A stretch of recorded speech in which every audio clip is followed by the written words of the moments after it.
All right. Hello, Alyssa. Hello, Overlord Bunny. What a wonderful first chat message. That's the vibe we like to see right at the beginning. Is there a waving hi emoji? I have no idea. I have never looked at the YouTube emojis.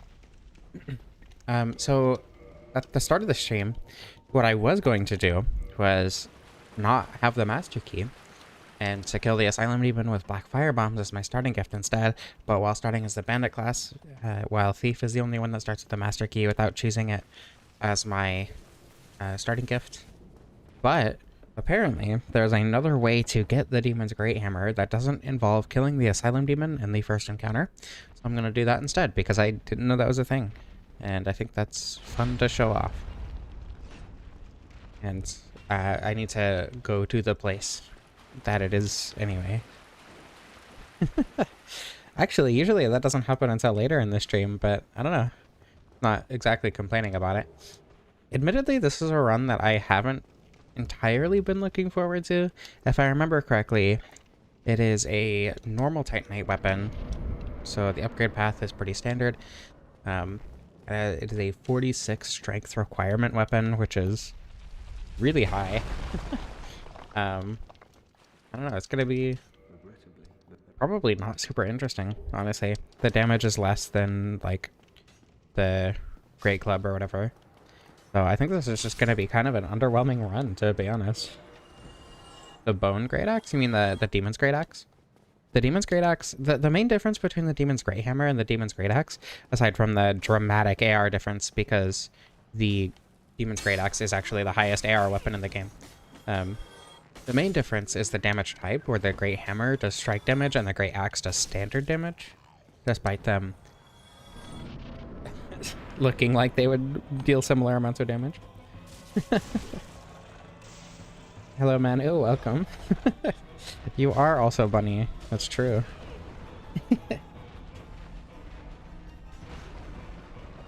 we go. So no need to worry about not getting the Demon's Great Hammer there.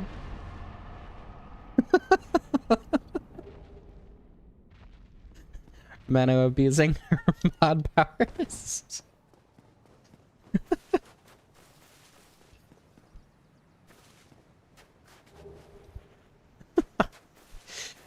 So with the 46 strength requirement, I'm going to dupe souls for that.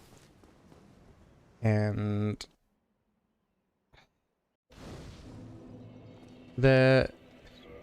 I mean, there are a bunch of soul items in Firelink, but they're all really small. So even if I use 99 of them, I think this is going to be like 20k souls, not even.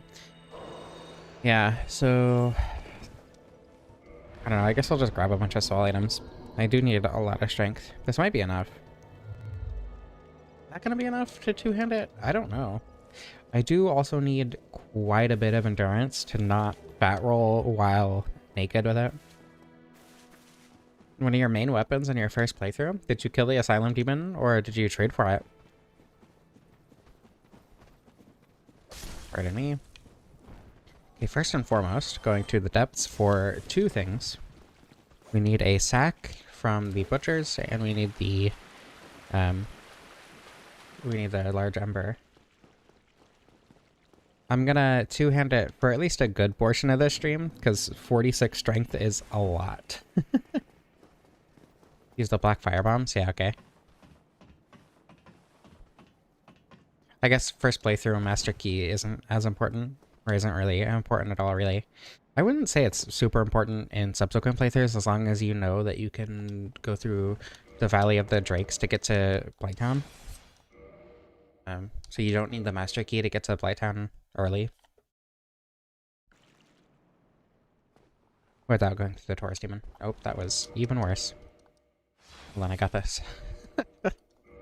I haven't played Dark Souls 1 since the stream last week, and I have been playing a lot of Dark Souls 2. That's even worse somehow? Come on. Got this.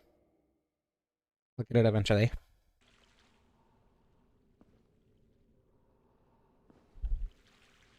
There we go.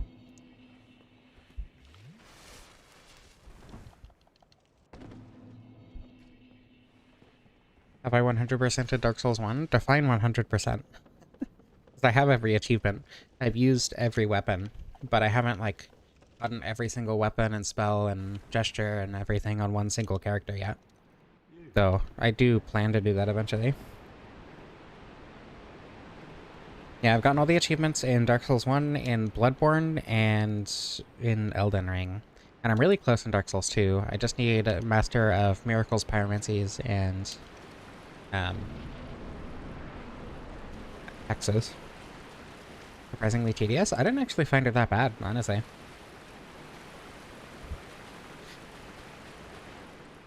Dark Souls 3 was definitely a lot more tedious for a lot of the spells, or yeah, for a lot of the spells that I've gotten so far. And I don't even want to think about the Ring Master achievement, whatever it's called. I'm scared of that. I do get worse at Dark Souls when I restream. Like, I need to prepare for streaming Dark Souls 2. I did a run, pretty short run actually, all bosses, in 8 hours. And I finished that yesterday. And editing that is tedious. I don't know. I think I'll be able to beat the base game, not including all bosses, in like 4 hours. I think streaming twice a week so I can do like at least some of the DLC will be ideal. That's also a lot of streaming.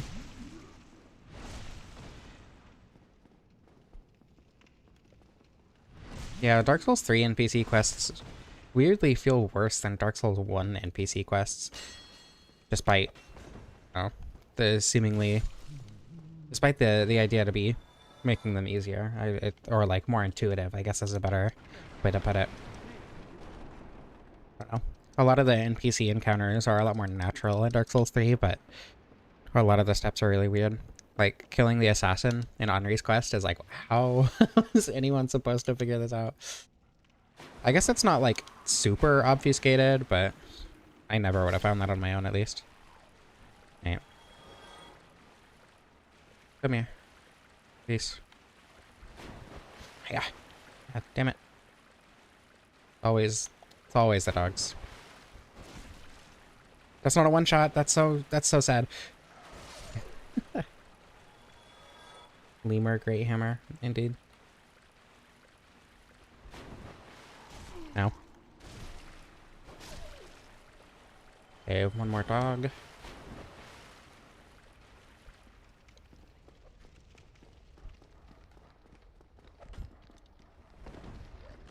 One more butcher. I don't want to aggro the other dog on accident. Uh-oh. Come on, really? Stop jumping around. Here we go.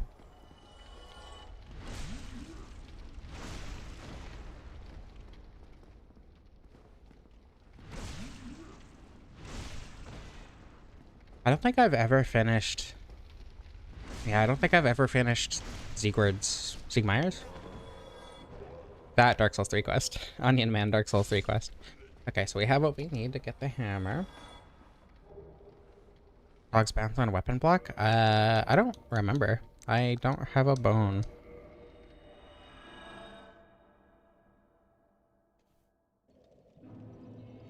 The Moon Lady? You mean Cirrus? Or is there someone else? Moon Lady. I don't know. I haven't played enough Dark Souls 3 to know what you're talking about. Okay, that's definitely going to be more than enough to get requirements. I'm pretty sure I already have requirements, but I'm going to get 35 just in case. Do I want to level endurance right now? I don't think I want to use duped souls for endurance. I think I'm just going to get the strength for now. Squidward's quest. I don't know. I think I finished all the NPC quests in Dark Souls 1 except for Siegmeyer's. Oh, whoops. This way, then. Yeah, I didn't even know Sierra's had a quest, if I'm being entirely honest. Like, I figured, but I was never... Or I never even did the second step, so...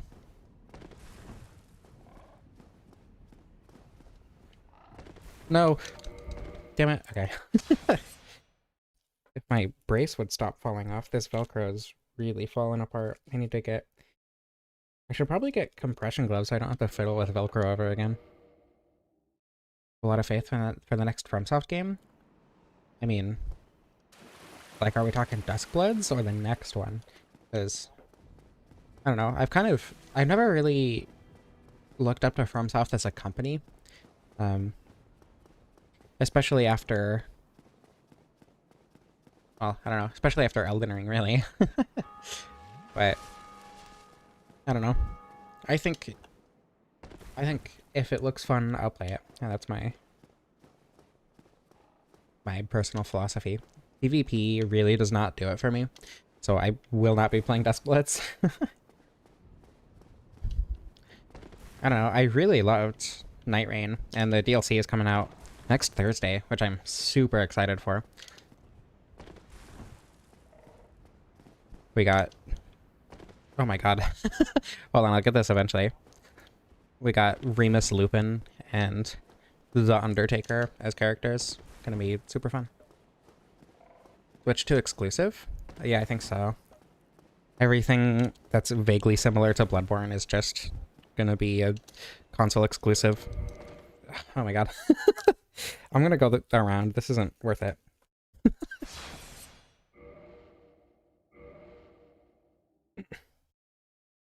Yeah, The Undertaker?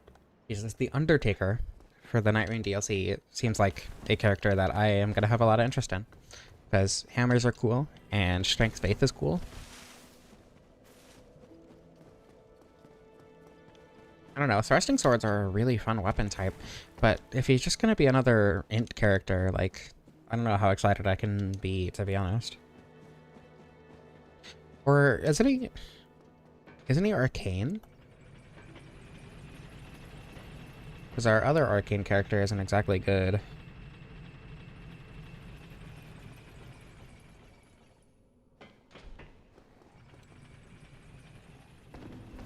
I don't know, I'm worried. A lot of, I mean, I guess it makes sense because a lot of thrusting swords are already pretty arcane-y. But having a second Dex arcane character is weird. So we already have one?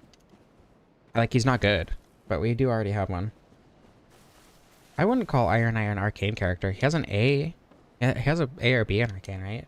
But, I don't know. He's definitely more of a Dex character, for sure. Yeah, I don't know. I feel like the next time From makes a like more character-focused RPG, it's going to be a lot more Sekiro than Souls in that it's going to be very focused as opposed to, you know, a more open RPG with a bunch of playstyles and whatever.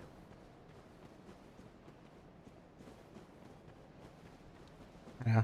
As someone with, I think, like almost 300 hours in Night Rain, I do think that there's potential to bring that into a proper RPG. Maybe hack and slash is probably a better term. You know, like an RPG format, but we'll see.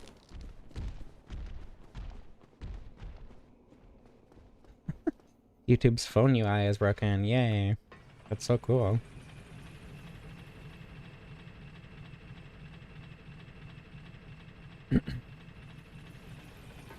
Armored Core isn't exactly my style, unfortunately.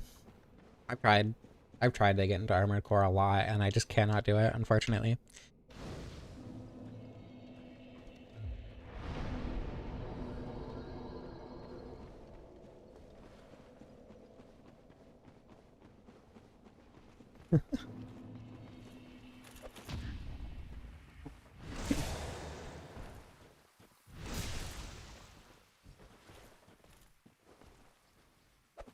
Oop, insane skill issue.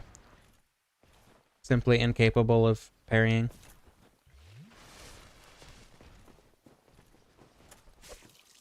Oh my goodness. Partial, by the way. Yeah, I never even beat Balteus in AC6, and AC6 is kind of the only AC game that I got into at all. Oh my goodness. Hold on. 1 second, let me heal.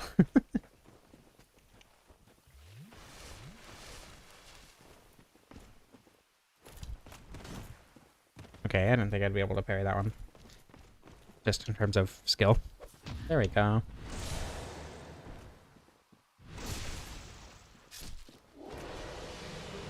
I want to get Helpful's Ring now,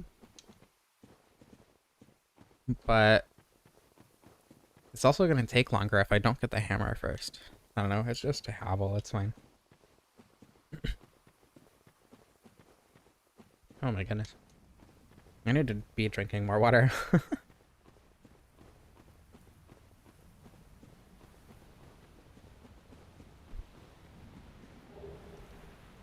I'm trying to think if there's anything interesting to highlight with the Demon's Great Hammer other than how you can get it, right? And I really don't think there is anything.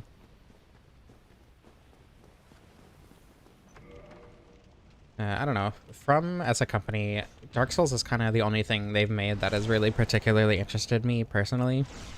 Which is like, whatever. I don't really care about the company itself. I don't really care about Michael either. Like,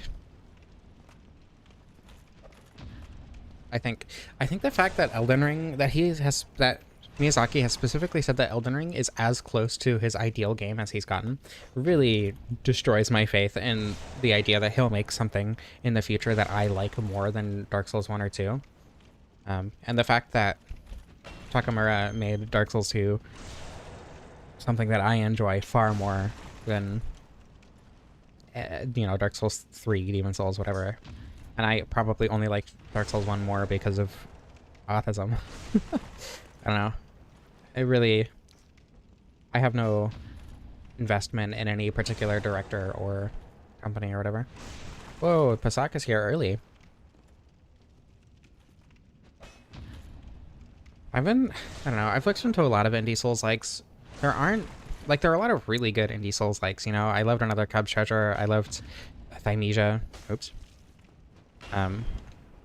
But none of them really hit the same way as Dark Souls 1 and 2 specifically. Dark Souls 3 is good, but I don't know, not the same. And I don't think FromSoft will ever make something that hits the same either. There we go. It's really big and obscures the screen almost as much as Smooth Hammer. That's good to know.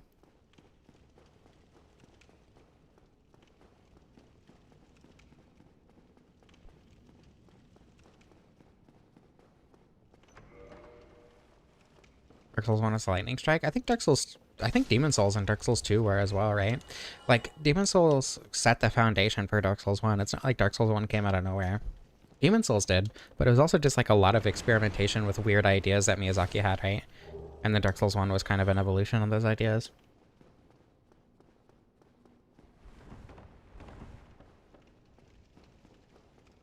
Try to emulate Dark Souls 3? Another Cub's Treasure doesn't feel very Dark Souls 3 to me. I don't know, it felt more Sekiro, and it didn't even feel very Sekiro. Lords of the Fallen I also don't think really tries to emulate Dark Souls 3 at all. It feels more Bloodborne in its, like, layout and structure. At least the new one. The old one, I haven't played it enough, to be honest. Or, like, Mortal Shell is very, very Dark Souls 2 to me. Like, I don't even know how to quantify that, but it just feels extremely Dark Souls 2. Lies P feels very Bloodborne? I disagree. Like, I get where you're getting that. Aesthetically, I agree. But in terms of gameplay, I would say it falls more in line with Dark Souls 3 than any of the others. Maybe a little bit with Sekiro because the parry, or because the deflect rather, but the deflect just isn't useful in the same way as it is in Dark Souls 3, so I don't even know that I would go that far, to be honest.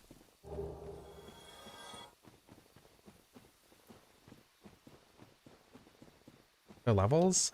Yeah. I don't know.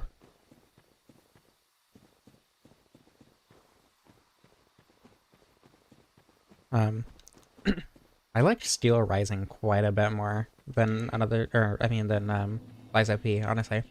Which sucks because you get the weapon that trivializes the whole game in the tutorial. You know, incredibly well balanced game, but I just kind of found the gimmicks of the weapons really fun to mess with in Steel Rising. To the point where I did a I did a full level 1 playthrough with like no upgrades, no anything, like no no Estus Flask was basically the second daily challenge of that run. That was fun. Yeah, Steel Rising. You play as a robot in the French Revolution. A spiders game?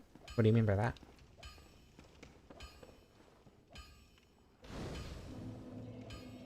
It's very... Actually, this is gonna sound weird, but I think Steel Rising is very Dark Souls 2 in the way that it expects you to find a build that works for you. Because, like, you know, the freeze gun in the tutorial is extremely powerful, but it also doesn't really let you experiment with a lot of different abilities. Like, if you use the freeze gun, the parry on the weapon that you get in, like, the second level just isn't ever going to be useful. That sort of thing. So, I don't know. I think I should give Steel Rising another shot with one of the parry weapons, because those seem really fun. Enemies got really repetitive? I don't know. I disagree, I guess. Just because it's less about the enemies themselves and more about the configurations that enemies come in. And especially once you get toward the later levels, I don't know. I think the enemies were... The enemy configurations especially were varied enough to be interesting for me. Dogma likes. I feel like that would take a lot more work, right? I don't know. A lot more RPG heavy than a Souls-like would be by necessity. Oh, how's everyone's day been?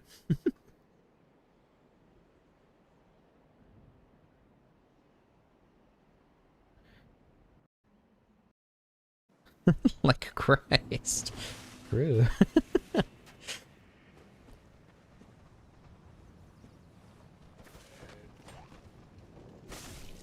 Oh, that's not a one-shot. That's unfortunate. It should be?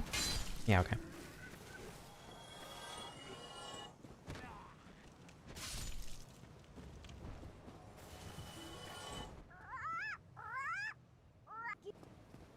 Okay. I feel like it is technically warm and soft. So, there you go. Is Dragon's Dogma not more RPG? I might be thinking of a different game. I don't know. Anyway, there's the Demon's Great Hammer. You can trade for it with Snuggly, which I didn't know until earlier today. I'm gonna put on Havels. Does that? That's mid-roll. I assume that's gonna be true. Even without armor completely, that's tragic.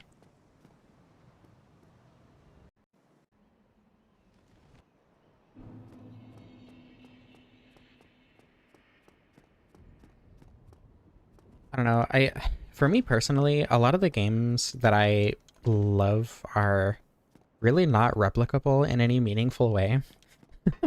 Like, I love car platformers as a genre because I think it's a really interesting take on platformers in general, which I, you know, grew up loving and still do adore. But I'd like it because I fell in love with CarQuest, and CarQuest is not a game that is replicable in any meaningful way. I have tried personally to, you know, pick up that same game feel, and it's just not possible. Even my mod for CarQuest doesn't feel like CarQuest. Or like Mirror's Edge is probably a lot more popular of an example, where the vibe that it has is just not replicable even by EA themselves. With Mirror's Edge Catalyst just doesn't feel like Mirror's Edge, not in the same way. And that's kind of nebulous, but a lot of the games that I particularly love are like that. Dark Souls 1 and 2 even, like, they feel dramatically different from each other, and their vibe and what makes them so amazing just has not been replicated at all.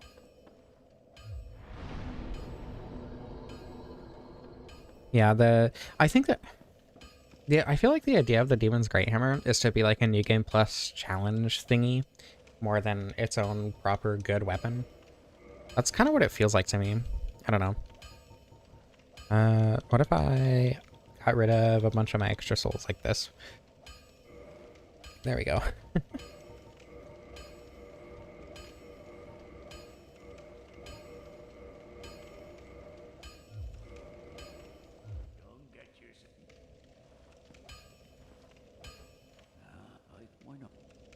Yeah, it being a normal Titanite weapon feels very weird. If it was Twinkling Titanite, I guess it would make a little bit more sense. Enforce. Oh, I don't have enough souls. It's 800 per upgrade. That's pretty steep.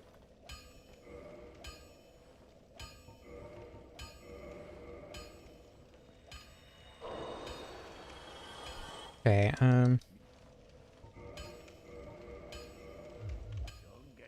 I could send Skip to get more large Titanite.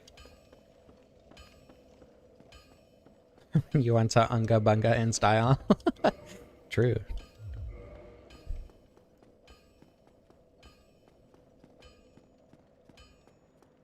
I don't know. I feel like just also Estus refill, those are increasingly rare. I haven't gotten one of those in a while. In terms of like the weapons that I've wanted to use, I've kind of already used all of them. I've handpicked, you know, every single stream poll up to this point. And next week is just kind of weapons that I haven't wanted to use yet. And that's kind of true. Or sorry, next month's are just kind of weapons that I haven't wanted to use yet, and that's kind of true of this month's as well. Like the Dragon Greatsword was one that I just did not want to use because it's just worse than pretty much every other Ultra Greatsword. I don't know. I think the Rapier and Spear are interesting picks that might have their, you know, things that set them apart. But the Demon's Great Hammer, you know, this is just a run that I was not looking forward to at all. There you go.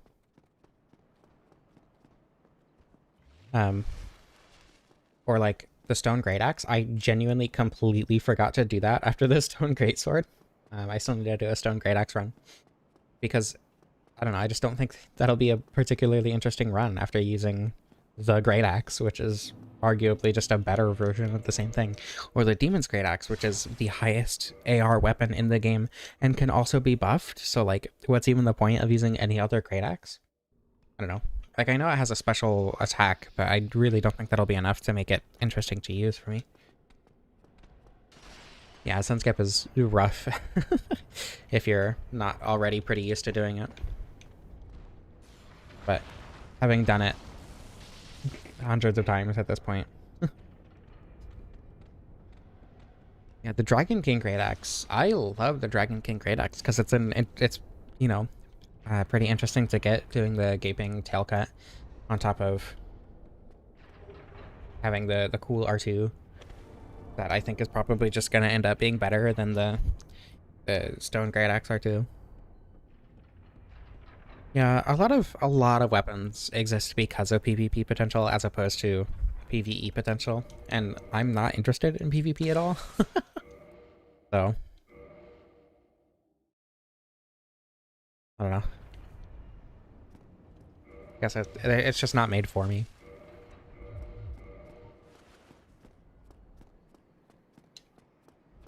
What's the damage like? I don't know. We're not fully upgraded yet, but that's not terrible damage.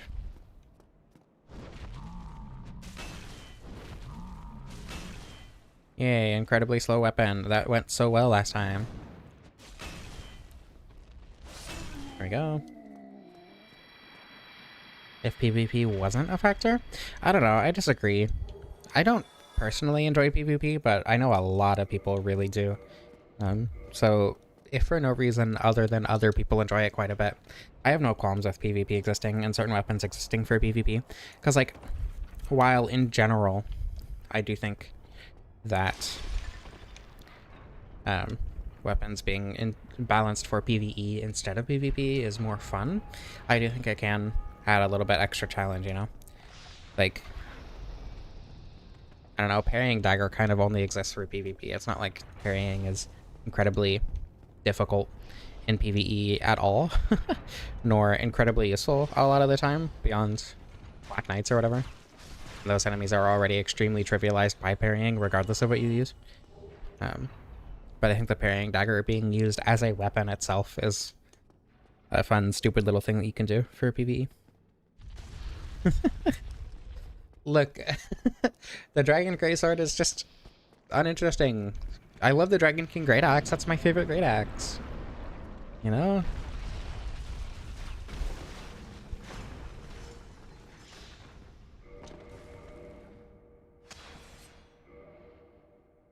I think that Elden Ring, on the other hand, is absolutely a game that would have been better if PvP wasn't a factor, just because a lot of weapons got rebalanced because of PvP and made them just significantly less fun in PvE. But, you know. Okay.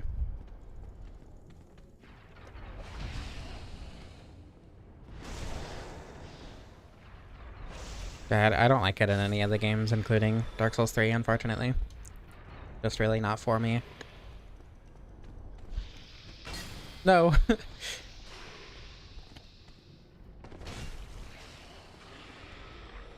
Who is that? Okay, it's not this one. That's all that matters.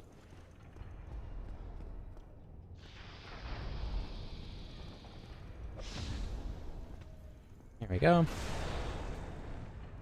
Yeah, Dark Souls 2 PvP is a lot more avoidable, which I appreciate, by just burning a human effigy. And human effigies aren't exactly limited when you know how to play the video game. I mean, they're limited, but they're not like dramatically limited.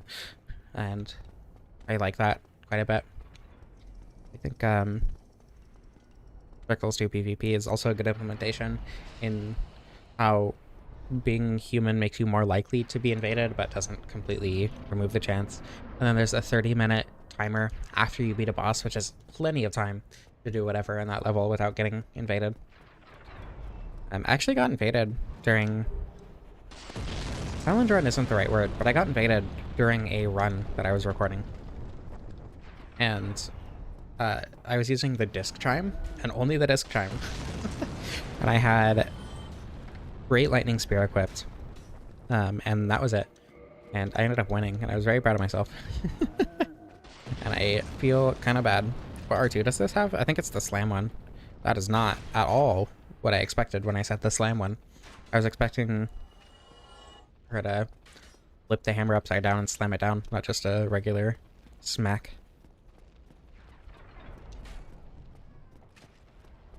In other words, useless, but not detrimental if I accidentally mess up a jump attack.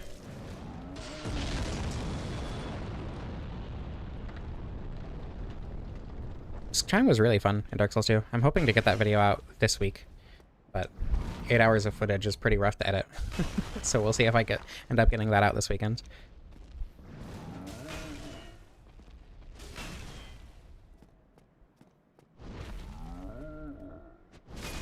There we go. Yeah, Dark Souls 1 backstab fishing is certainly a meta. I don't know, in my very limited experience, invaders don't tend to do that unless they're just doing a stupid watch me win build. Like, giant dads will do that, but cosplay characters, in my experience, just don't do that at all. Or, you know, people are playing the game to have fun.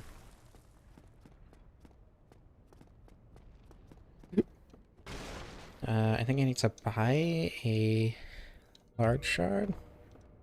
Do I need 8 right now? I don't know. I think I need to. Oops. So I'm gonna grab 2.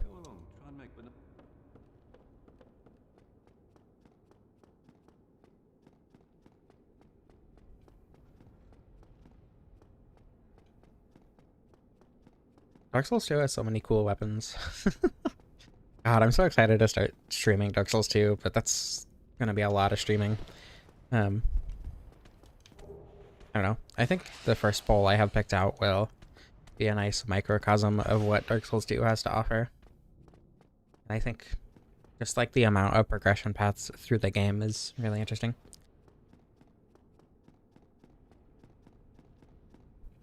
Dark Souls 1 also has a lot of really interesting weapons. I've just kind of used them all at this point. Ricard's Rapier was one of the first I did. Demon's Great Axe was fun. The Scythe was fun. That's my favorite weapon in the game, of course. The Gargoyle's Halberd being probably the best weapon in the game by quite a wide margin. Manus Catalyst being a really good melee weapon for no reason. I don't know. I mean, the Catalyst... The, like, Catalyst weapon combo is definitely not a thing that they completely abandoned, right? In Dark Souls 3, you have the Demon Scar, In Dark Souls 2, there's Blue Flame Disc Chime. I'm pretty sure there's something in Elden Ring, isn't there? Saint-Tyr Spear? The thing about the Saint-Tyr Spear is it's fun. First of all, definitely not a first stream weapon, because you have to go to the Doors of Ferris to get that, which is like not super far into the game, but it's farther than I want to go for like early stream stuff. But I don't know. I also just don't think it's a super interesting weapon beyond the fact that it has a twin blade moveset despite being a spear. Dark Souls 2 runs double Dark Souls 1 length. Yeah. Like if I just go straight to the end of the game, the base game, no DLC, no optional bosses, it's probably going to take me 4 or 5 hours, which I'm scared of, but we'll get there. We'll get there when we get there, and I'm excited. Mace of the Indolent? That's the one you get from... You get that from Welliger? I don't remember. Insolent. Yeah. I don't know, Disc Time is cooler. For me personally. I think the fact that it's a shield and also a shockingly good weapon is really funny.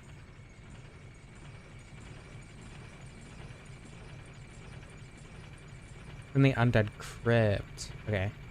No, I'm thinking of the homunculus mace. That's right. Wonder if I'm in meme roll range. I am in meme roll range. Yeah, the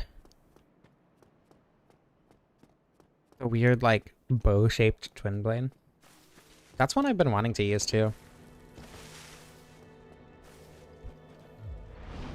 If you could get Wrath of the Gods before New Game Plus Plus without having to go through an entire PvP covenant, you know, 300 positive KD ratio, I think Dark Souls 2 Miracles would be a lot more fun. But even as is, Great Lightning Spear and Emit Force definitely aren't bad. It's just that in Dark Souls 2, Miracles act more as a supplement to a build rather than the build itself. Right? So like Sacred Oath, for instance, or Heal or whatever. They're definitely not what you base your build around, but they are very much very powerful if you use them correctly.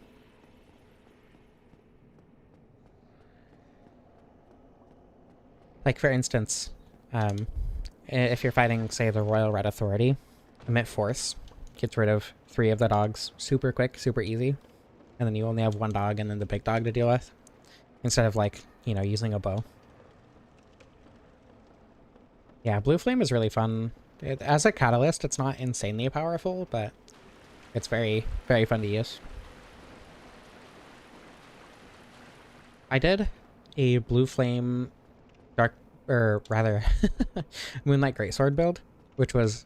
It was disappointing to learn that the Moonlight Greatsword couldn't be buffed, but that just made me put the Moonlight Greatsword in my offhand instead of my main hand. And then I ended up switching to Ice Rapier in my offhand with Blue Flame in my main hands. Ow. Oh, come on, really? I should just unequip the hammer. So the fact that Moonlight Greatsword couldn't be buffed kind of made me change my build. But I think doing it with Blue Moon Greatsword instead of Moonlight Greatsword would be more interesting since that can be buffed, and it lets you keep the aesthetic for that.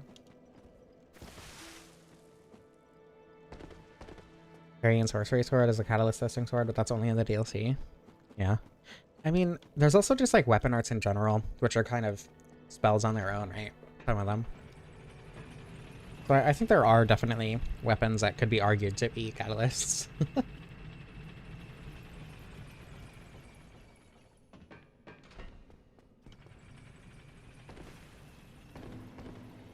Also, I don't know.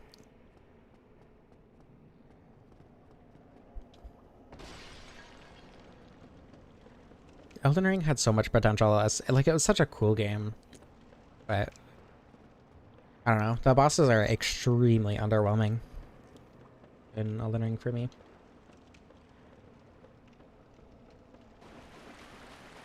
Does it are the rat dogs counted as hollow? I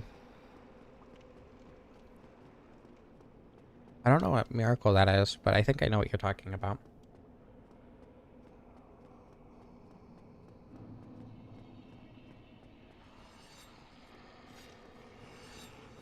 Excuse me. Come on. No, please. Everything's fine. All rat enemies are hollow? I didn't know that.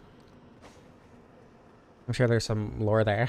But I definitely don't know what it is.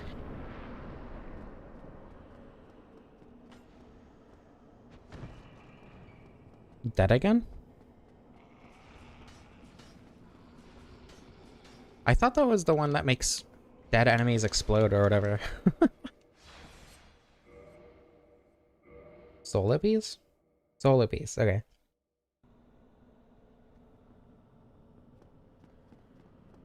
That makes sense. I don't know. I haven't used a ton of the, like, I don't know.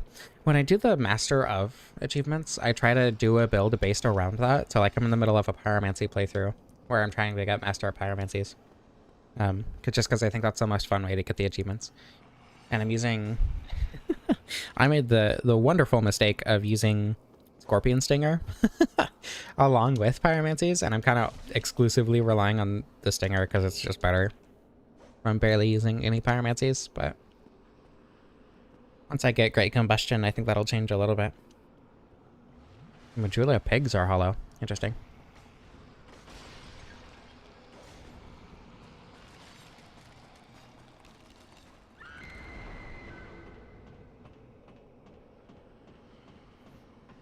What do I find underwhelming about the Elden Ring bosses? That's a loaded question, I think, because it's kind of everything. Like, I think, what's his name? Blasphemous guy, the not Blasphemous, Destined Death guy. I don't remember his name. Anyway, that guy. The fact that, and he's a great example because he's my least favorite style of boss in the game and also my least favorite boss in the game, Malekith, yeah. He just kind of jumps around constantly and there's such an insane disparity between what the player is capable of and what the bosses are capable of that it feels awful to play. Like, the Beast Clergyman phase is a little bit less dramatic in that way, but he attacks stupid fast with spells that you can get and are also way slower with, which is kind of just part and parcel with enemies using things that you can use as well. But then you get to the Malekith phase, and he starts flying around, landing occasionally, especially with attacks that you can only know how to dodge if you've seen them before. Like, for instance, when he slams down and then does the giant, like, the AoE where it, like, it has the strands whipping around, basically. That's what it looks like.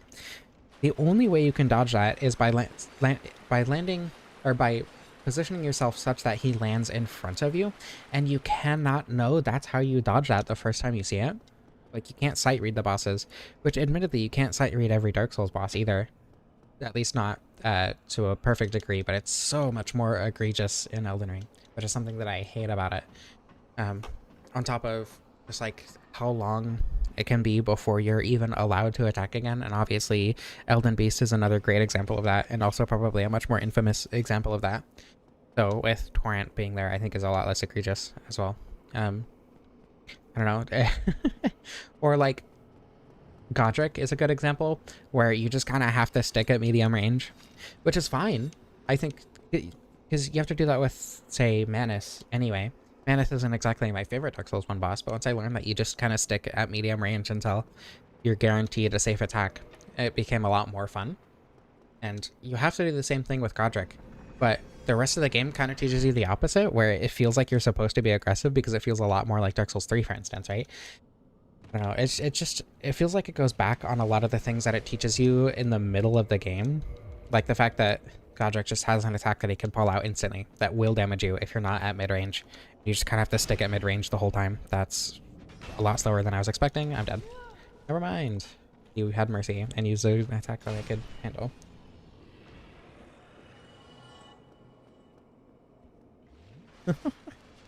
Hello, this Mo. Thank you for dropping in. Hope you have a Or good luck at school tomorrow. Hope you can get enough sleep.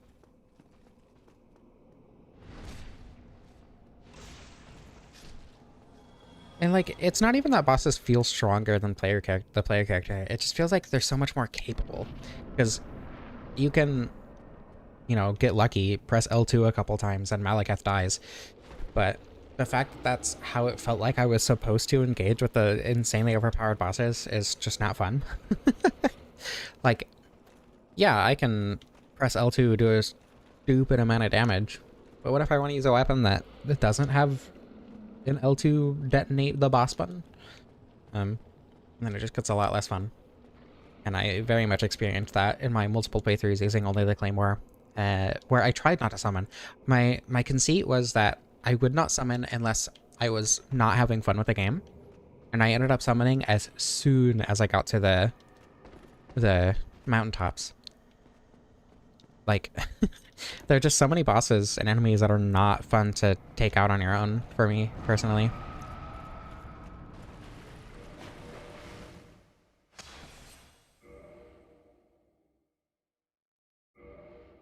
I don't know. It's underwhelming because I expected it, because they look so cool and it looks like they would be so fun, but then they're just not. I think Ancestor Spirit is one that I would absolutely describe as underwhelming, just because it looked so cool in the trailers. It looked like it was going to be so much fun to, you know, use the stronger bows to make it flying around not an issue, but then it spews spirit vapor all over and there's just nothing you can do about it. I don't know. There are ways to deal with those moves. It's just not fun to deal with them, which is why I wouldn't call it BS. I would just call it underwhelming.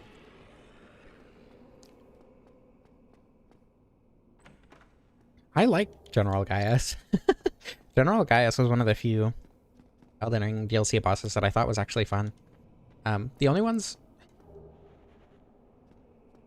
The Meteor was like properly underwhelming, I think is actually like a good descriptor for Meteor. But Romina, I really loved. Romina is my favorite boss in Elden Ring, full stop. I really enjoyed the Shadow Tree Avatar, and I also really enjoyed Gaius, weirdly. Yeah, if you're enjoying the stream, I would really appreciate a like. Lets me know that I'm doing a good job, and also helps with the algorithm stuff, so that more people watch, so that I can continue doing this as a job. How many chunks do I have? 5. I need 2 more from the Black Knights. Like, I don't think Gaius is a particularly incredible boss or anything, but I do think he was just kind of fun to fight, personally. He didn't have... Like, he ran around a lot, but he also gave you moments to actually attack.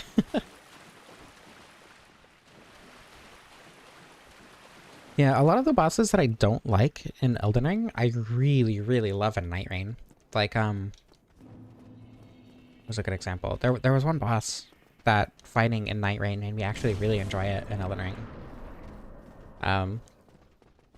The Avatar, the Avatars always felt like a very underwhelming fight in base Elden Ring. Underwhelming in the classical sense where it was just kind of boring to engage with. But in Night Rain, I started really, really loving the Erdtree Avatars. And when I went back to Elden Ring to fight them, I ended up enjoying them quite a bit more. Just because I was used to fighting them in a context where they were more fun, right? I don't know. But Night Rain giving the player character so many more options, especially with the skills, and the stronger specific character movesets, I think what made it a lot more fun. Radagon was really fun. I really liked Radagon. Actually, I don't know, I don't dislike Elden Beast. It was just underwhelming in the classical sense rather than underwhelming in the other sense that I used for Malekith.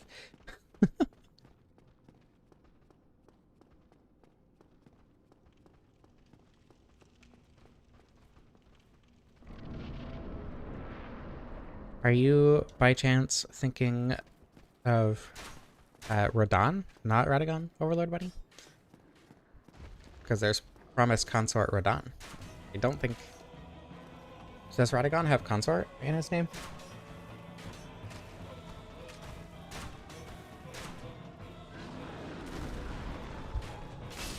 I don't know. My first Elden Ring, fun job. My first Elden Ring playthrough was really fun because it was just like the game kept going, and I found that so cool. It was super fun to just see how much more game there was, and how every environment flowed into the next, even if it wasn't like a smooth transition or whatever.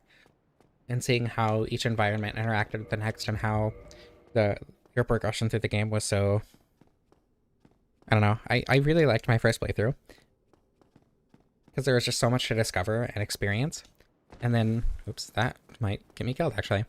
And then in my second playthrough, it was like, oh, okay, I know where to go now. Let me get these upgrade materials and go to these caves, and then none of the other ones because they're all boring other than these ones that I need to get the stuff from. And then that's how I've played the game from then on. I did do a run where I killed every single boss, and it was just so tedious and boring. But like, no matter how I play Elden Ring, it's just kind of a lot less fun than it was the first time.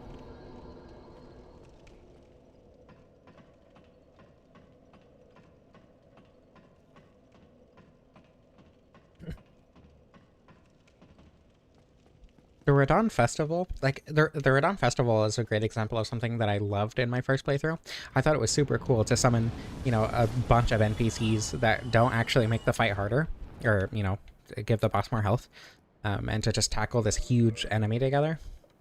And then in my second playthrough, it was like, okay, this is boring now. I don't actually have to engage with this boss. I can just summon these NPCs. And if I want to actually engage with the boss, I have to not summon the NPCs, which makes this boss that was very clearly designed for group encounters.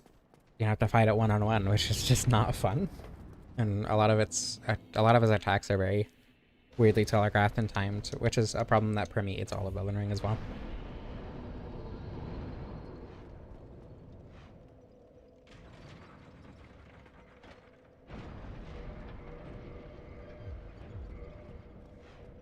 First Radon kill is using fall damage.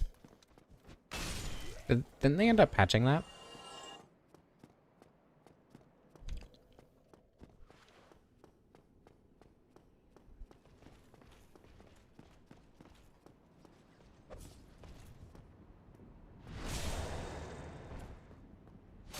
Okay, there's all the chunks I need. Gonna get this to plus 14, and then I'm gonna get the slab from the Stray Demon. And probably also level up my endurance. And then we can go obliterate the rest of the game. Oh my goodness, Mo, you renewed your membership. Thank you so much. I just noticed that. I'm sorry for not seeing that. And thank you for the money too. I really appreciate that. Well, it's in my brain somewhere. The deflect flask, the deflecting heart or whatever. I think it was a cool addition. It feels like Consort Radon expects you to have it, which I feel like feels bad, honestly. Once I did get the parry tier, I did start enjoying the Promise Consort Radon fight a little bit more, but it still felt weirdly, like, unnecessarily difficult, only because of the speed that he uses, and also the attacks that can't be deflected, and his, like, big AoEs and stuff that you need to have a very specific response for. Have a good day, Smo. Thank you again for the money. And also for being here while you could.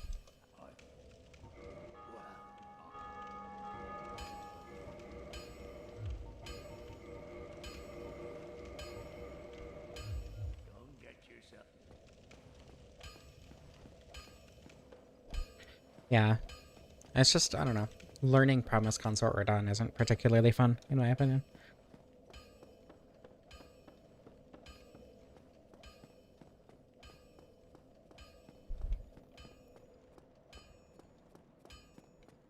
Should I go get the Ring of Favor first?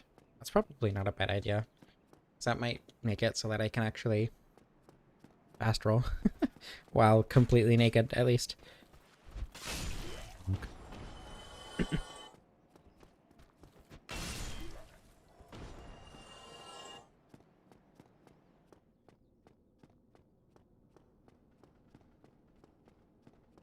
My favorite Promise Consort Radon fight was I was playing through Elden Ring and Shadow of the Erdtree with Minnow, and we had gotten up to that point. That was the last thing we were gonna do in the game. After we beat Promise Consort Radon, we were done, and it took us like 2.5 hours. Two professional Souls players took 2.5 hours to finally beat Promise Consort Radon, which was funny to me. Like, obviously it is scaled differently because of co-op and whatever, but I don't know. It was also just really fun spending time with her. But I don't know. Playing with someone who knows how to play Souls games is such a different experience than just playing with a friend who plays them somewhat casually. And that whole playthrough, it made me enjoy Elden Ring quite a bit more. Again, just because I was playing with someone who I enjoyed spending time with and who knew how to play the video game, you know. And that was the one where I ended up using the deflect here, and I basically acted as the tank while she was doing a double katana, or maybe double curve sword lead build. Fighting it solo is really not as fun.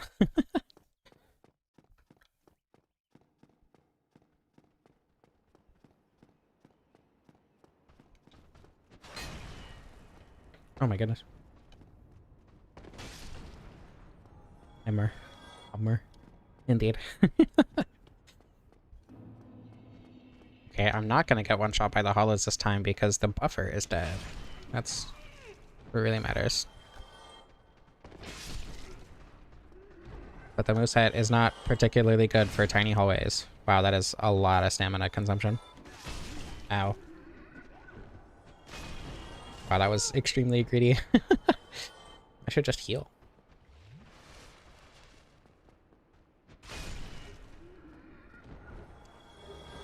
Broken stray sword.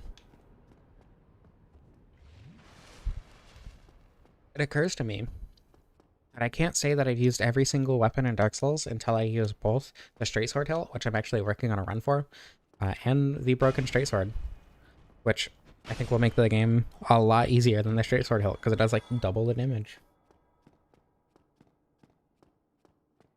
There are a lot of heavies in Dark Souls 1 that aren't that much slower. But I don't know, I think heavy attacks are a fun alternative to jump attacks, or rather the other way around, where jump attacks are a fun alternative to heavies, where they are harder to input, but are generally faster and deal more damage. There you go. Fast roll, yippee.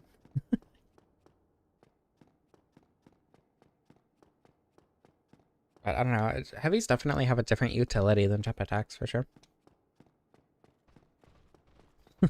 Monster Hunter brains. I've played Rise for like 60 hours, and that's kind of it.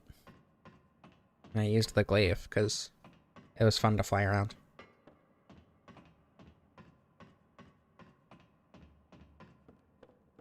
Yeah, the dodge attacks are always really fast compared to other attacks.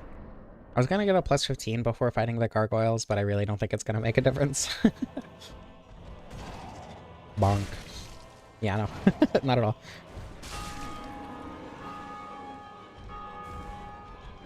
Ow. Good to know other people are still playing Dark Souls 1. There we go. I was, like, on the fence as to whether or not that fire was gonna kill me. Gargant oil, indeed. Like crab and goyle, but way cooler because they're in an actually good story.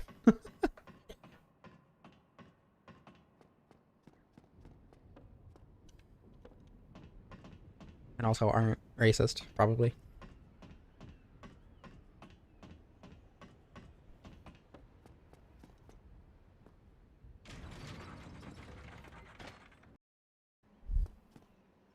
Getting the gargoyle halberd immediately is Very disappointing. Just because it's so much better of a weapon. And I would so much rather use that than the Demon's Great Hammer. Oil is definitely the fire breather, I agree.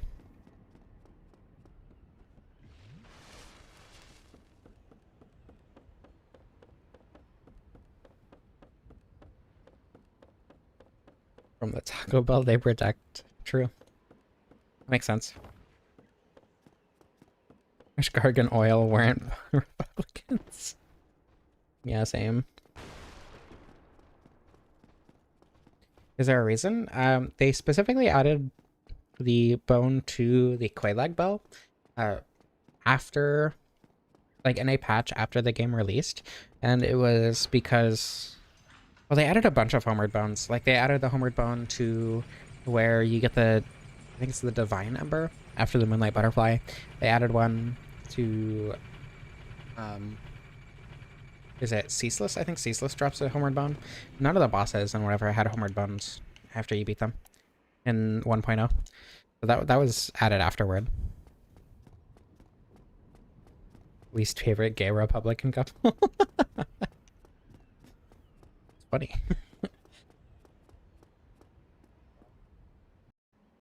It's because, I mean, presumably because, you know, there's not much of a run from there to the bonfire, as opposed to from the Quelaag Bell to the previous bonfire.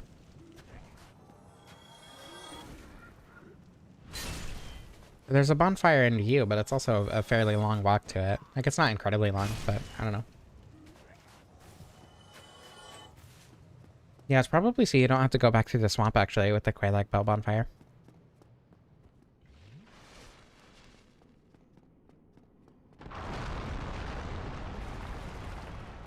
Oh my goodness.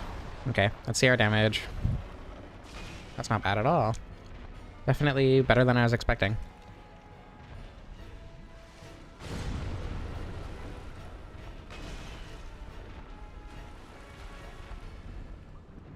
It doesn't look like they're gonna be able to path to me. I think they're just trying to get back home.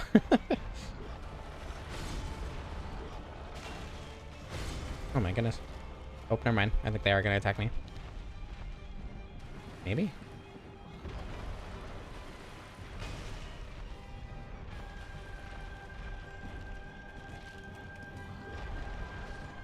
One down.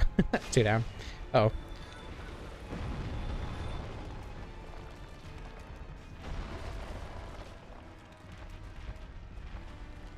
Come on. There you go.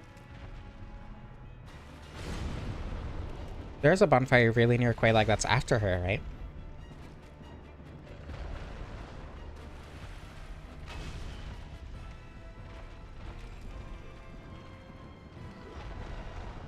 Yeah, the Firekeeper bonfire, like, there is the Demon Ruins bonfire, but the Firekeeper bonfire, I don't, or the Daughters of Chaos bonfire specifically, I don't tend to hit that one. Just because I don't like having to climb out of Blighttown. So, like, even then, like, that feels like something that would be expected in repeat playthroughs once you know that you're going to be able to warp.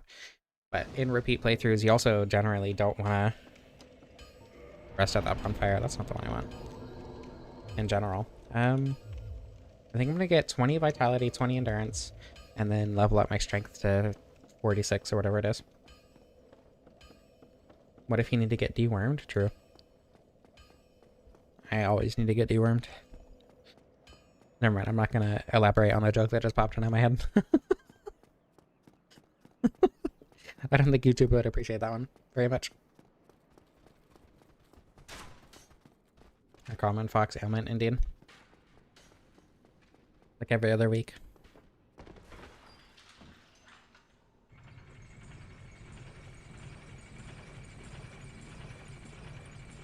Yeah, you either have to go up Blighttown in the first place or go down Blighttown for a second time. And I find it much easier to go down Blighttown than I do to go up Blighttown.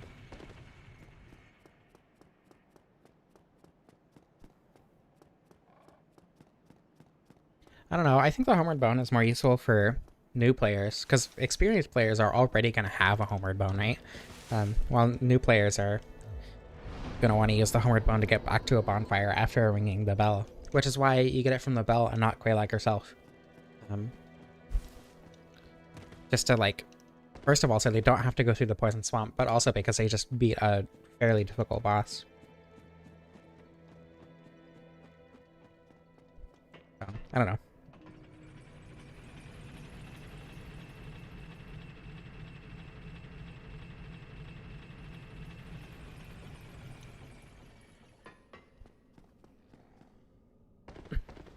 I feel like it makes sense to have a bonfire there just so you don't have to walk back through the swamp. I can meme roll, but probably not going to. I don't know the timing on meme rolls a lot of the time, like in terms of how far back you want to be to do the meme roll and everything.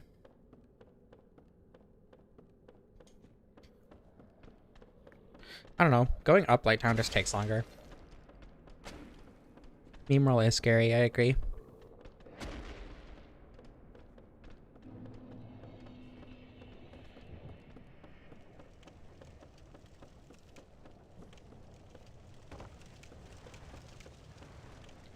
This is also kind of the only one that you take damage from. So, I don't know. Like, that much damage is really just not that big of a deal.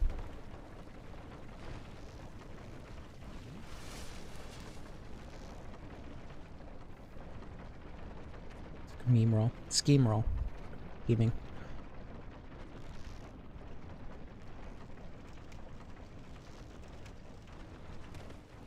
Aren't you on the bus? That'd probably be why.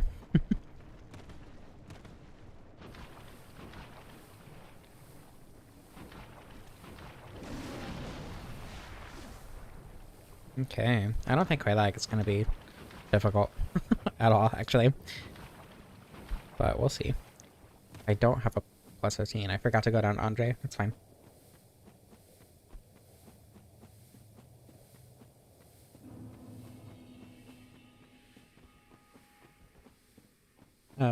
I was looking into Dark Souls 2 modding for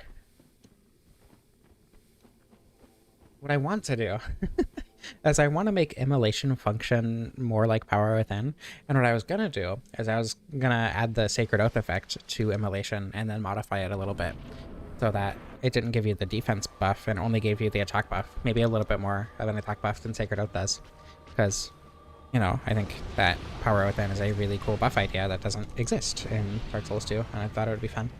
And that was kind of spurred on by Yasmania, because he said he wished that Dark Souls 2 had Power Within. And the parameter editing is very different from Dark Souls 1. There are a lot of different parameter files. Also, Jesus, that damage, that was extremely difficult. I was trying to see if I could do that real quick before stream, and I don't even know where the immolation like effect is. I can't find a special effect parameter list, at least not in Smithbox, so I think I'm gonna need to use a different program to manually edit it more. I don't know. Not curing the poison? Why would I cure the poison? Not like it's gonna kill me.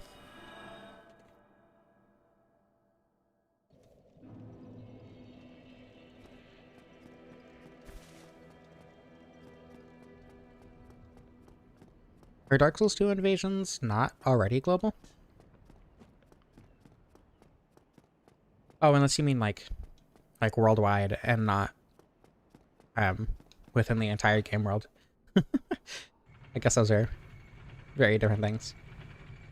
Yeah, it's very much not Dark Souls 2 poison. Even Goddess of the Sun Edition poison is significantly stronger. Yeah, significantly stronger than base game, but not nearly as strong as Dark Souls 2 poison even.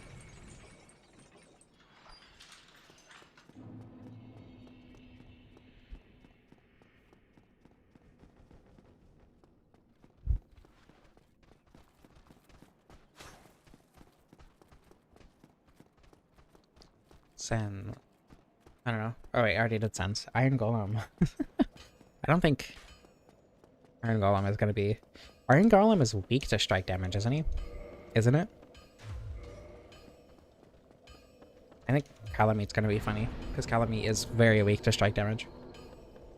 I don't know. I don't think any bosses are gonna be difficult this run at all. But it is also just kind of worse than any other good strike damage weapon.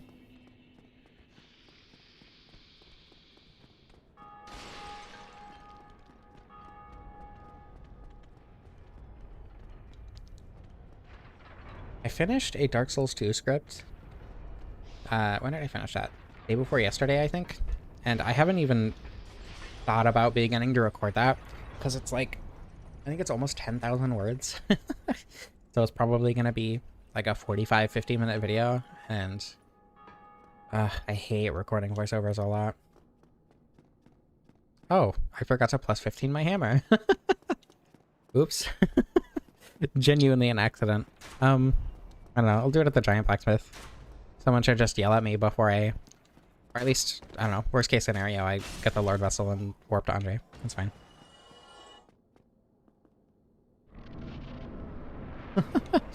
I'm gonna die to Kalameet enough to retell the entire Cheerio story.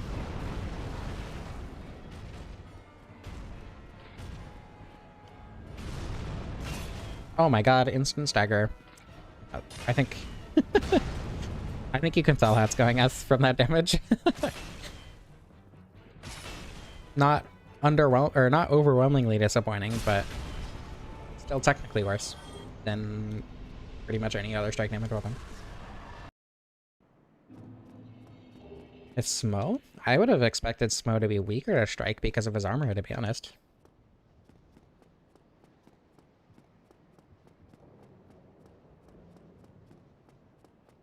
Runs in its one-shot challenge? I never ended up watching that. I don't know. Dark Souls 2. I want to learn more about Dark Souls 2 in terms of how I play the game before I look into that. But also, Dark Souls 2 doesn't have that many buffs, does it? It's like, you have the Clutch Rings, you have Sacred Oath, you have Flynn's Ring, you have Ring of Blades. You have weapon buffs. Because most of his armor is padded? Yeah, I don't know. I guess it's probably because the armor doesn't actually touch him in a lot of places.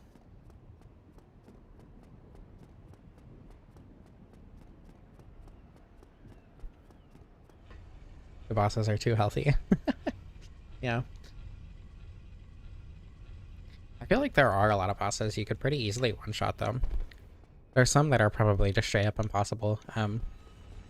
Ancient Dragon feels like it'd be just straight up impossible, for instance. I don't know, I guess a lot of later game bosses would probably be impossible. Dark Liquor.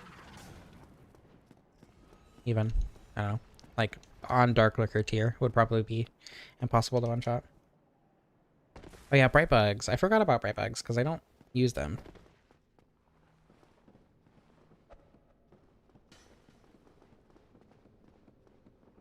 Kissing Girls is the strongest buff, that's true.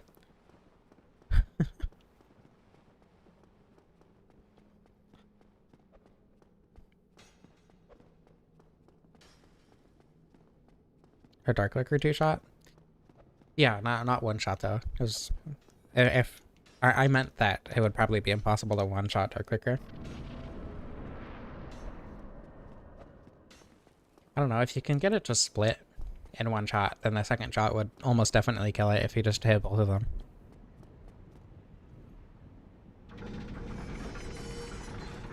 I hope you enjoy your dinner, Eth. Thank you for being here while you could.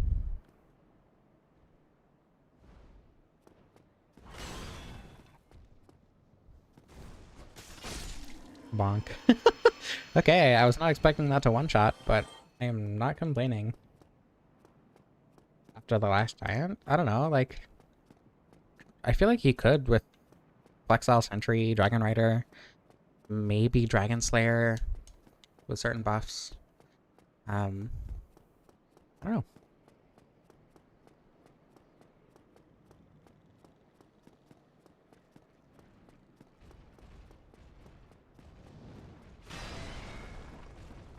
Yeah, Ring of Blades, Flynn's, Clutch Ring, and RTSR, yeah. I did, so I recorded a Dark Souls 2 with the highest possible DPS. And I did the Mastodon Halberd. And when I recorded it, I was not good at Dark Souls 2. I'm still not super great at Dark Souls 2, but I'm a lot better than I was when I recorded it. So I'm hesitant to make that video with the footage that I have. But I also don't want to re-record the entire thing, because I also did a second playthrough. I've already done 2 Mastodon Halberd playthroughs, because the first time I didn't know what the hell I was doing. And then I got better at the game, and then I did another Mastodon Halberd playthrough, where I knew what I was doing. And then I'm also doing a Power Sensing Ice Rapier, because that's like, look how good this is. I didn't kill Ceaseless Discharge. I can't believe I forgot. Anyway, so, I don't know. I think... Anyway, my point is, that was my exact ring setup for the Mastodon Halberd highest possible TPS playthrough I did in Dark Souls 2. Strength. I need 46. Stagger Smelter Demon out of phase 2, like, during the buff. I want to do a spoon run in Dark Souls 2. I think that'd be fun.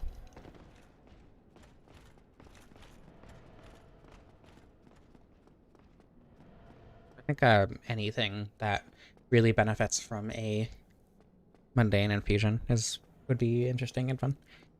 Still discharging without me, yeah. I'm missing out.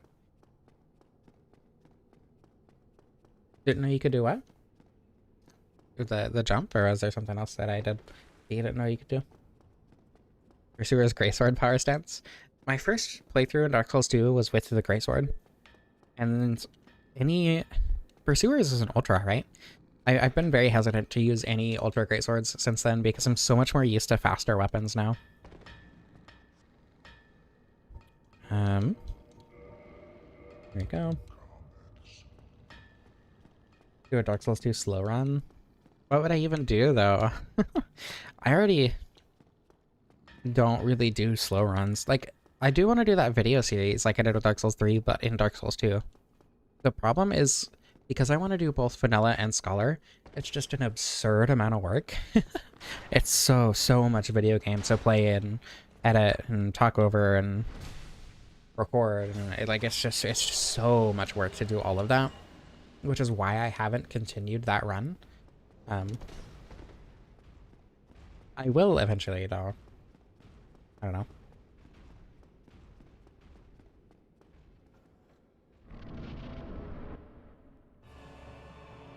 Okay. I do not need to worry about Super Ornstein this time, which is good, because I don't like fighting Super Ornstein. Can you stop jumping away? Jesus. Oh. It's a very good thing I got 20 to Vitality, because otherwise I would have died. Oh, that's not good. Everything's fine. Nothing to worry about. I was never worried. I was never worried. Oh my god.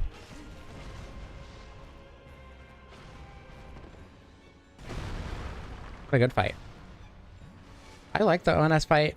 I will never understand why so many people think it's the best duo fight, or the best gank fight, or one of the best fights in the game, or whatever. I've never understood that opinion. This is greedy. But it paid off. Never punished. That's a lot of damage.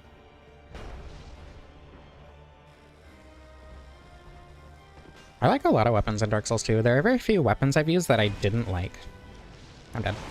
Never mind. I forgot I had good health instead of literally none at all. Oops. Everything's fine. Never punished. What's the... Okay, 779 as opposed to 811. Okay, well.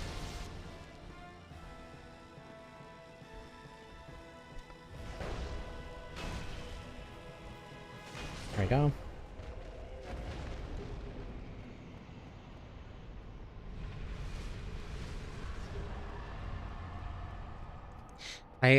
I don't think that's what a slow run is, Naropif. I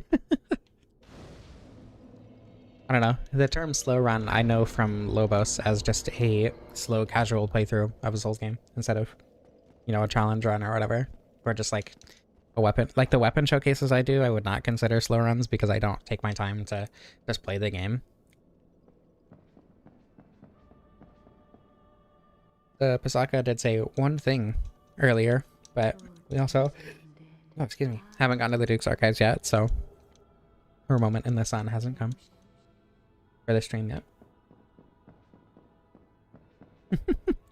Yeah, I've fought Super Ornstein more times than I would have preferred, but I don't, like, you know, dislike the fight. I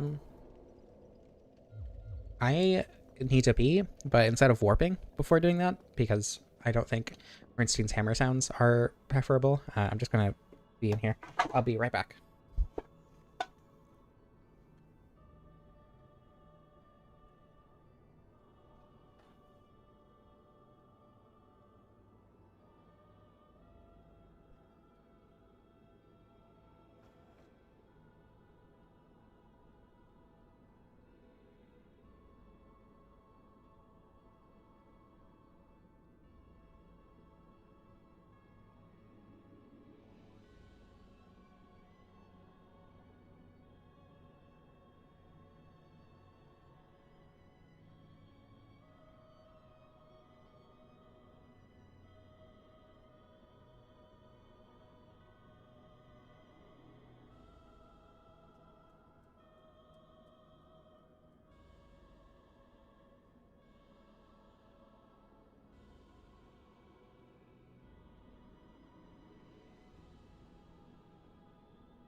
I'm back.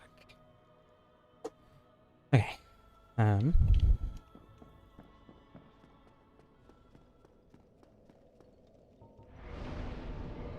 Hydra time.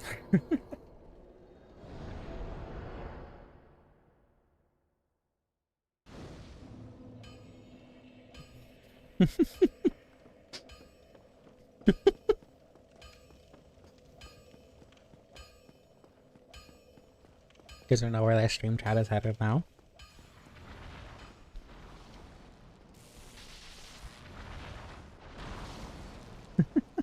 Summoned them.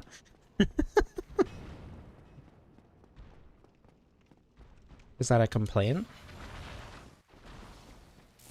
I hope it's not. Bonk.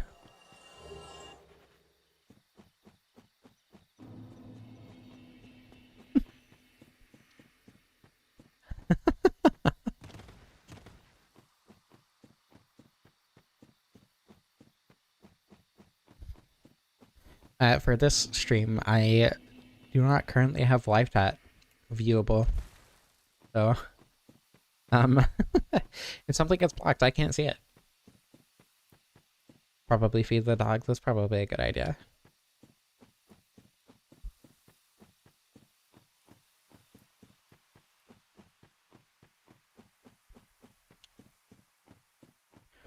I think the Hornet Ring will be funny. It is 46 strength, right? Stupid high requirement. 22 weight, too. I mean, you definitely can. A lot of it does not get blocked by top chat. A lot of what you say goes through. So, you know, feel free to thirst over Calamite just as hard as normal.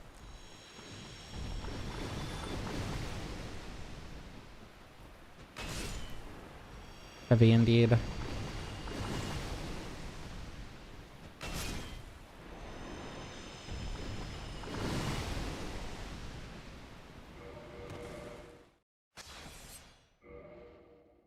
Fun fact, if you quit out while the Hydra is loaded, it will rotate about 90 degrees, and its first spit volley will miss you completely.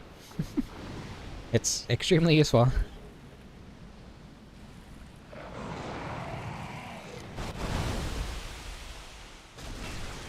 $815. Oh my god, that's a big number. Ow.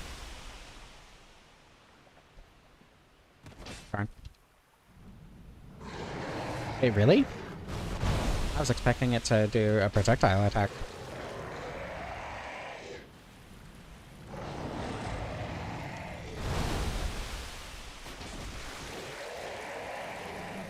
It could have been 3 heads. If I had done a jump attack for the first one, that would have been 3 heads.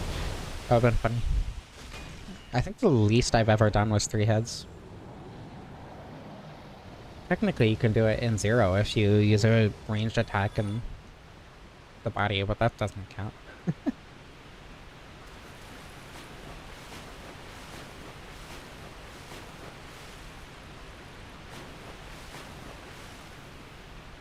YouTube censored their Red Scare. What context were you bringing up the Red Scare in? And why did YouTube censor it? Thrusting swords, am I right? True. Look, all I'm saying is that one of the new Night Rain characters is a twink who uses thrusting swords.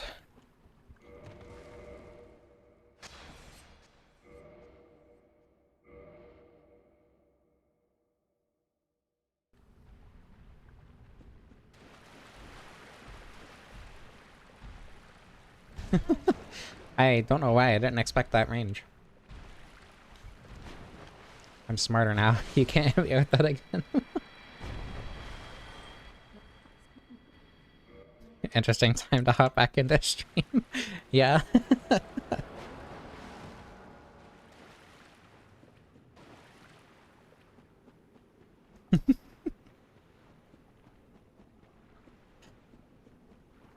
Yeah, another big bonk. If you don't include the stone great axe, I believe this is the final big bonk weapon. I know, you should definitely include the stone great axe actually. Wait, no. There are 8 weapons that need to go on a pole. I don't remember if any of them are big monk weapons.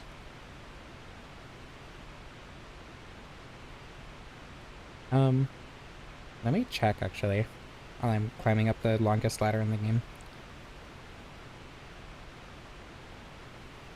We'll get there eventually. Oh, Dragon Tooth. I forgot about Dragon Tooth, actually. And then you could argue that Reinforced Club and Morningstar are, but... Demon Soul Smasher Pass for the final run? True. That'll be... I kind of want to... So there are 4 runs that I want to redo, right? Because there's 8 more weapons that are on poles. There's the starting weapons, which I'm going to do simultaneously with other streams, because I want to start streaming twice a week to get ready for Dark Souls 2. What a thrill, with darkness and silence through the night.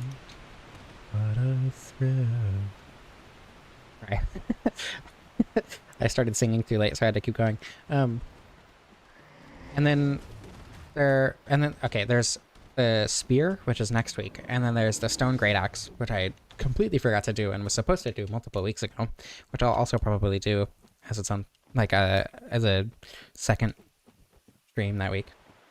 But I kind of want to do, of the 4 weapons that I'm re-streaming, there is Vilka's Rapier, because I did not do that weapon justice in the first time I used it.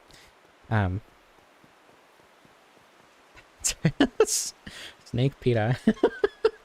Indeed. What was I talking about? That completely lost me my train of thought. Yeah, there's Vilka's Rapier. There's the Dragon Bone Fist, because I also I like skipped half the game in that run, and that I want to redo that because I think I can do it a lot more justice this time. There's the 4-pronged plow, because the stream broke when I did that. That was like the one time that I had to stop streaming because my internet was so bad. And then there is the scythe, which was the very first stream I ever did. And I think it would be cool to do the scythe as the final stream, regardless of its position on the pole.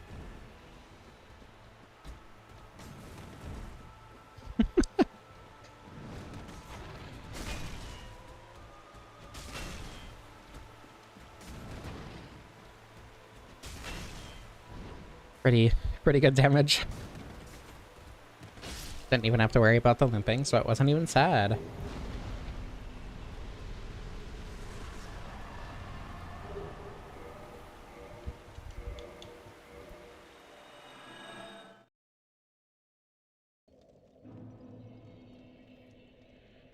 Can I make a crystal? In theory, I could, yeah. I don't think... I don't know. It would give me a little bit more damage, but... I'd have to get 7 more chunks and a slab to do that. So I don't think it would be super worth it, to be honest.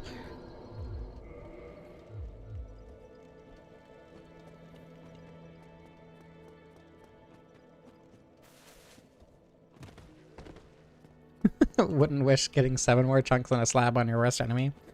Yeah. Crystal does not remove scaling, no. It just removes the ability to repair the weapon.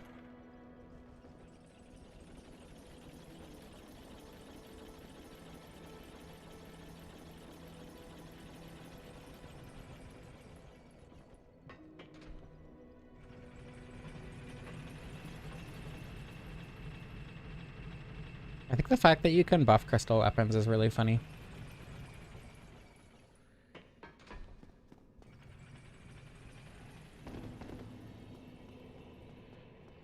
A delicate flower. I don't know. That's a relative term for sure. I think in my Can You Beat Dark Souls with 1 crystal weapon run, I lost like 4 points of durability while fighting every single boss in the game. Like, I used the Eastwood Grain Ring, but still.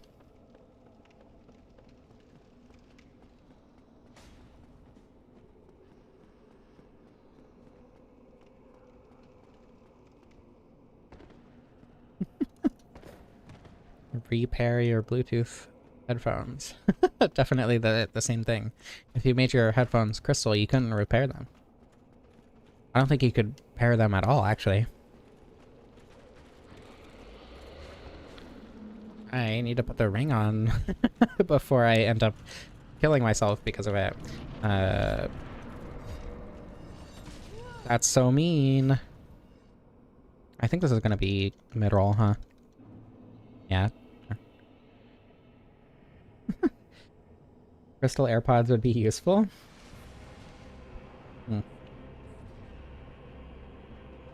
Do shields not take damage from being hit? Is it only like when dealing damage?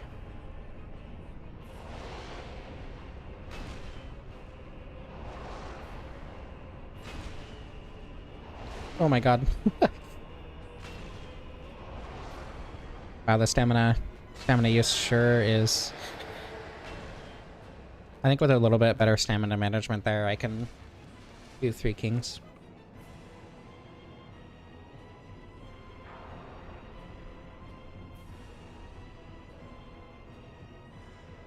Oh, meant useless. Okay.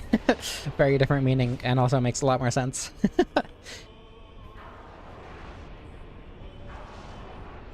Oops. Oh. Stamina management is rough. Okay, one more.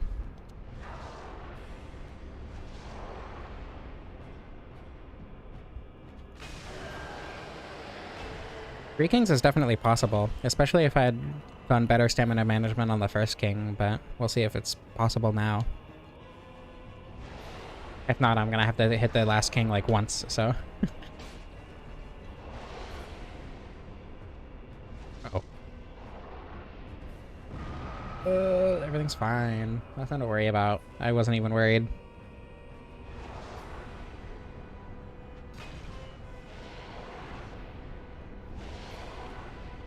Oh. Okay. There should be 3 kings. Damn, no. That's unfortunate.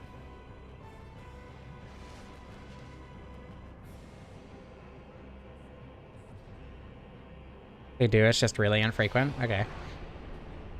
Yeah, I don't know that I've ever paid attention to shield durability, and I don't think I've ever seen a shield break in this game. The jump attack in this one is... for this weapon, yeah, is better. It's also faster, has higher motion value, so it would be better for RTSR.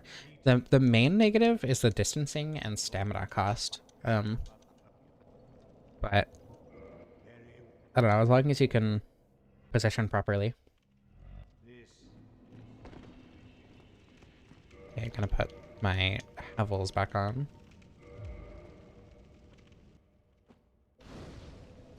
And time for the Duke's Archives.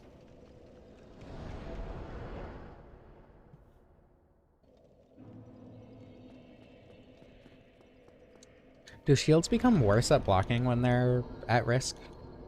I think it'd be nice to be able to fast roll without Havels, but I'm probably going to need a lot more equip load than that. I don't think that stamina is going to be super useful, so I'm going to level Vitality instead.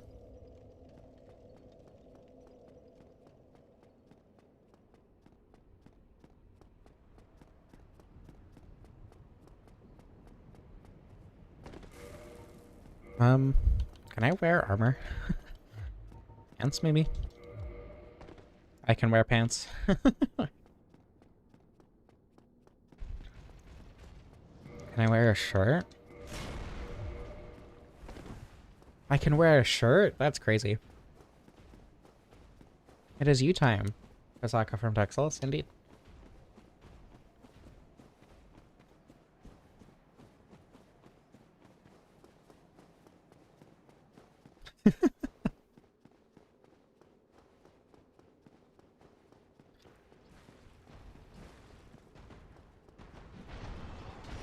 Oh no, Vin, you misunderstand the point of getting dressed here. Don't worry, I will not be dressed for too long.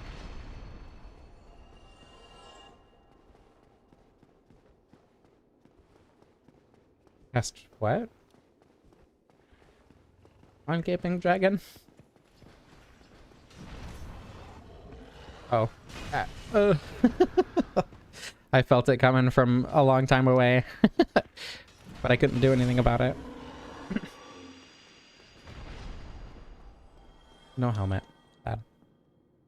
Oh, it has durability on shields. Oh yeah, because it can break your equipment, right? The puke attack that it does. I love the lemon of gaming. Welcome. Hope you enjoy your time here.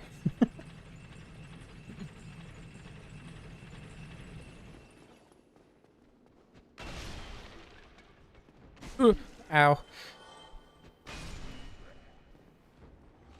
I imagine these guys aren't exactly resistant to strike damage, all things considered.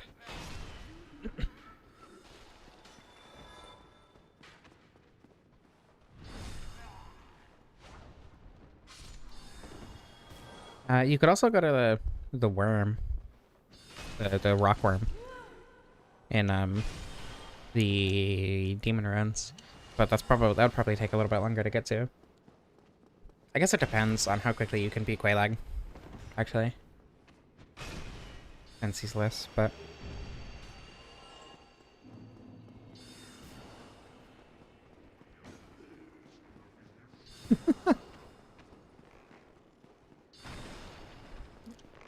Is the Pasaka backstab equivalent to Bling Blow? That's a good question.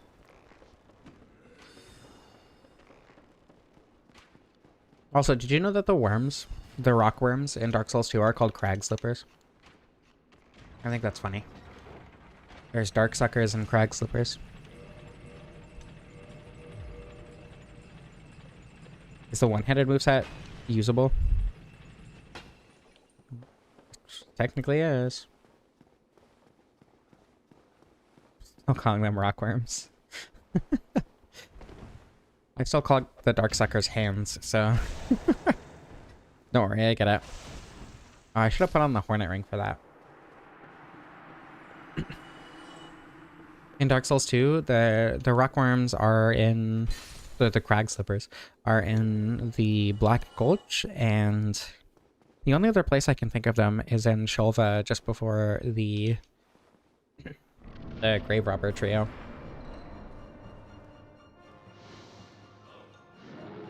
I'm pretty sure they're in other places, but I don't remember where.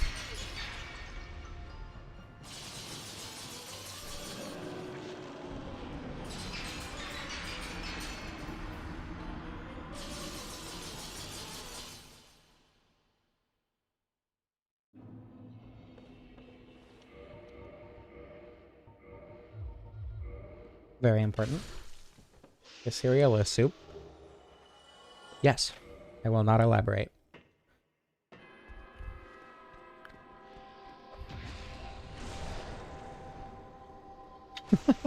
It's time.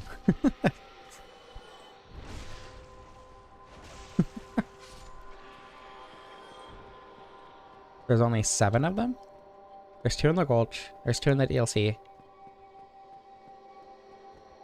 Where are the others? Oh my goodness, there she is. That's so mean.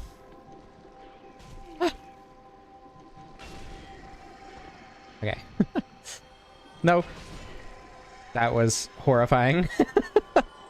Everything's okay. Just... we gotta be careful with this one. There we go.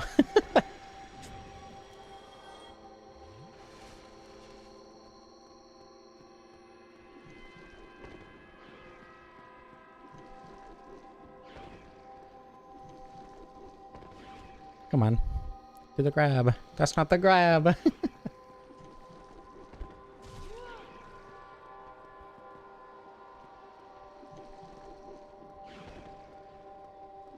Oh my goodness.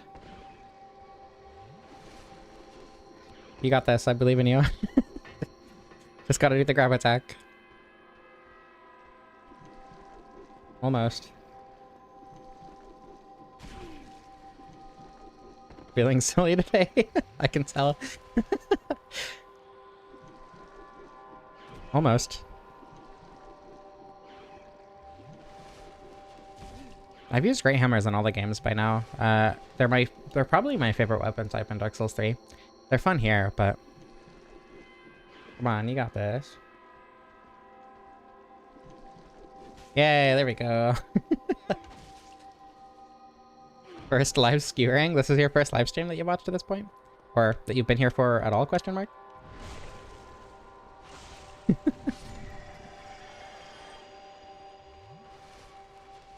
There we go.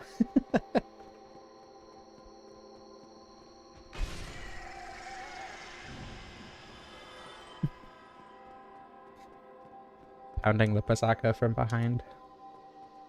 What? Who said that? You can backstab Basakas. I think it's funny that when I used to do this every stream, people would be like, oh my god, you can backstab Basakas, and then now I very rarely see it in any stream, just because most of the people who watch these streams watch enough to know that you can backstab them, because I backstab them every stream.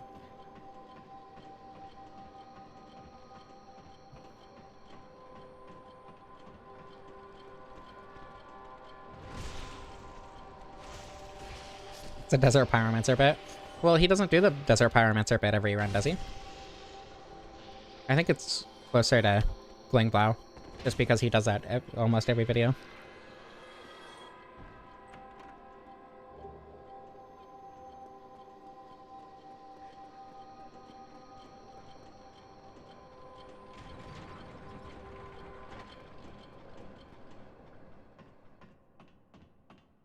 Doing the Iaito playthrough.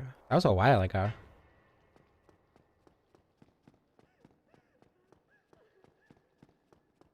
I think it was a while ago. I mean, it was at least several months. I don't know. I lose track of when I did certain streams and stuff. I'm gonna put humanity here for later. I think I'm gonna rest though on my way up so that I don't have to use a humanity for safety.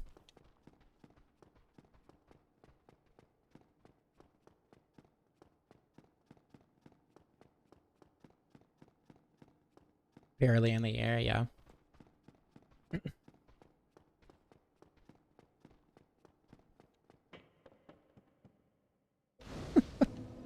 I've been... I don't know. I don't know how much I should say. But I've been thinking about a lot of the similarities in my videos to what Yasmania does, and I think that's a very funny comparison.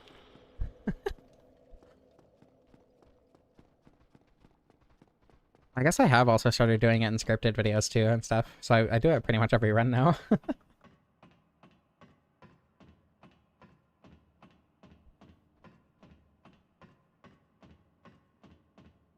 It's pretty rare that I use that bonfire. Normally, you don't revive until I get down to the main Duke's Archives bonfire.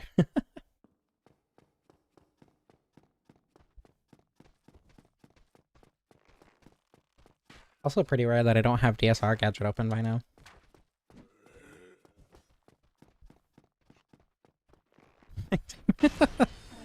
True. Yeah, Yasmania has kind of ended up, like, watching his videos has kind of ended up shaping how I play Dark Souls 2 in a lot of ways. I think, like, now that I've been doing Dark Souls 2 runs, it kind of highlights a lot of the differences. Like, I've been called the Yasmania of Dark Souls 1, right? Just because we both do kind of weapon showcase runs of the games. But now that I'm doing Dark Souls 2, I think a lot of the differences are kind of being more obvious for me personally. I've only uploaded one Dark Souls 2 video, but I'm working on like 4 more. And our playstyles are definitely different. And the weapons that we want to showcase the most, I feel like are also pretty different. Because he does a lot of very normal weapons. And I like showing off the weird ones first.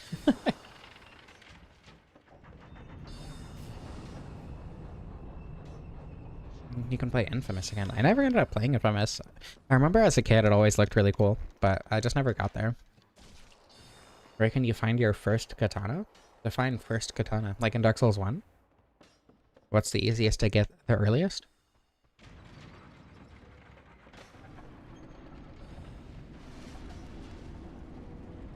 I started playing Bloodborne again recently.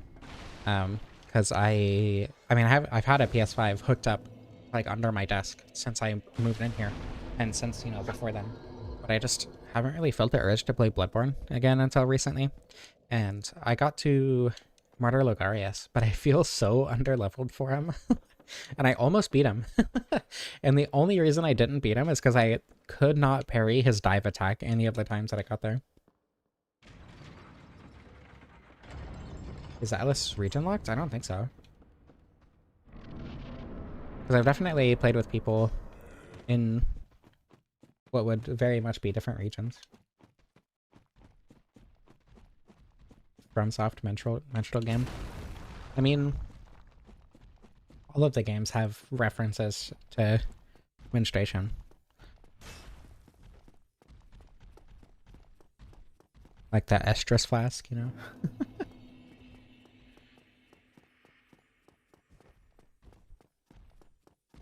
Miyazaki just really likes birth imagery, I guess.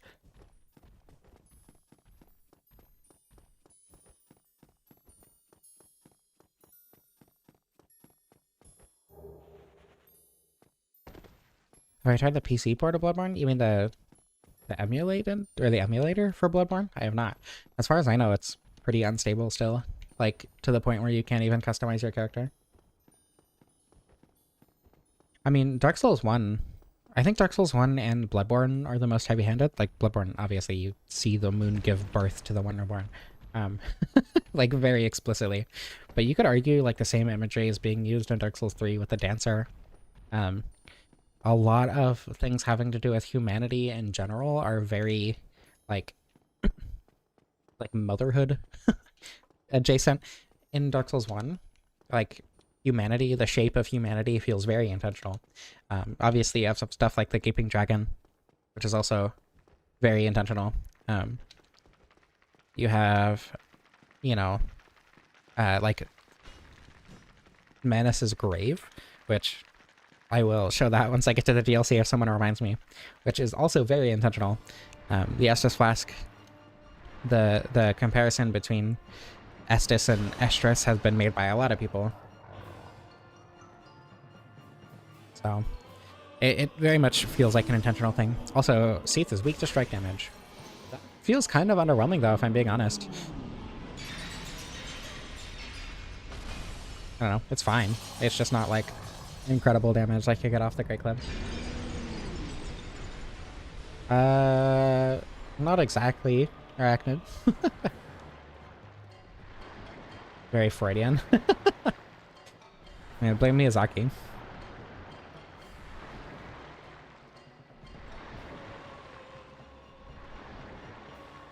I mean, I don't know what it's meant for. I don't know that it matters, though, to be fair. You can use it however you want, as long as you're safe about it. This should kill. Cool.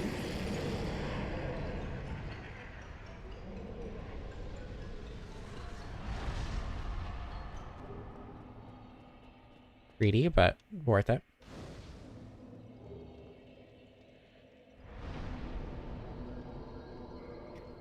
I think I'm gonna go about a chaos first.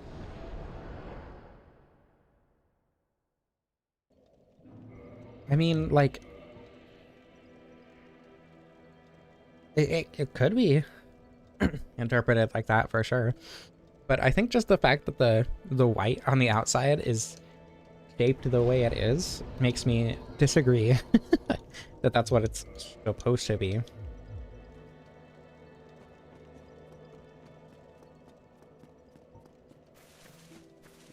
And like, especially the way the tiny head is shaped. I don't know. It feels very evocative. And like, regardless of whether or not that was intentional, that imagery still very, very much permeates the entire game. There's also like the firekeepers all being women. And like, I don't know, there's definitely a lot of parallels to birth imagery through, and like imagery surrounding motherhood and femininity and everything through all of Dark Souls. Regardless of whether or not that was intentional, like that imagery is there.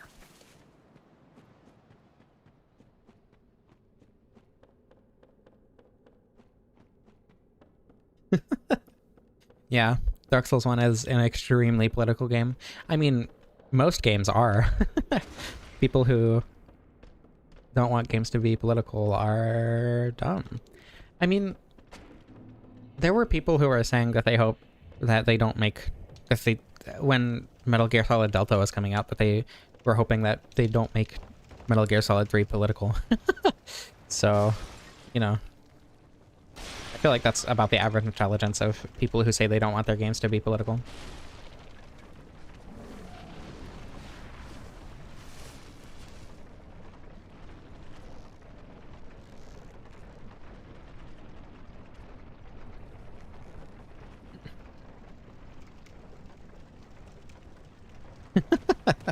That's a very good question, Alyssa. I wish I could answer that for you.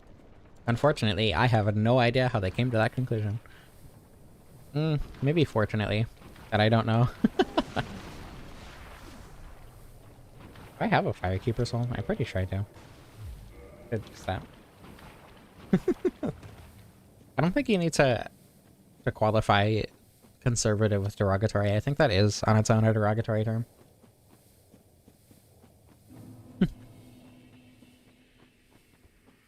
I feel like it's mostly centrists, though, which, to be fair, are conservatives in disguise.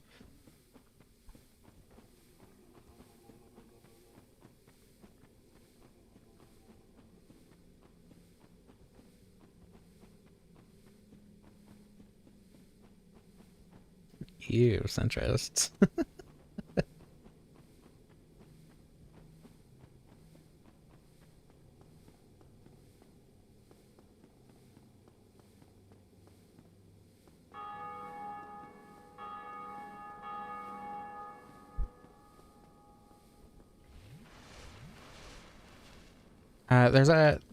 There's a video, I don't remember who it's by, but it covers a lot of the, like, oops, I just turned on my PS5 with my foot on accident. There's a lot of Dark Souls 1 imagery around that, and there's a video that covers a lot of it, but I don't remember who it's by or what it's called. I'll have to find it.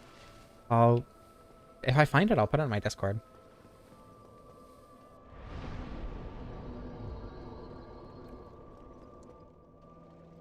Enter, no, that's not what I want. Hold on. There we go, that's what I wanted. Now we gotta kill Ceaseless, because I forgot to do that earlier.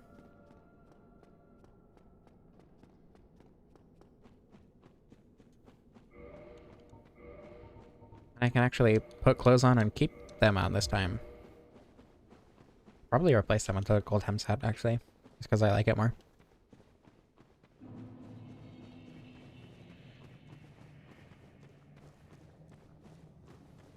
I don't know, even Dark Souls 2 has some pretty explicit birth imagery, right? Like at the beginning of the game, you uh you appear in this foreign world, and then you're ushered out into the daylight by through a narrow slit by four old women who could very easily be read as midwives and everything.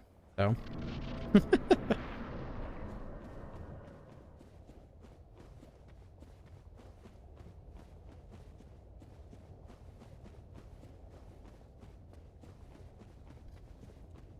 it's 36 patches.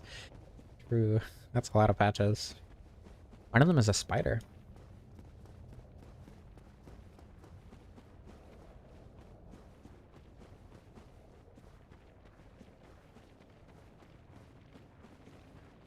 Yeah. Yeah, a lot of it is right on the nose, but a lot of it is just like kind of... Oh, you know what? Now that you point it out...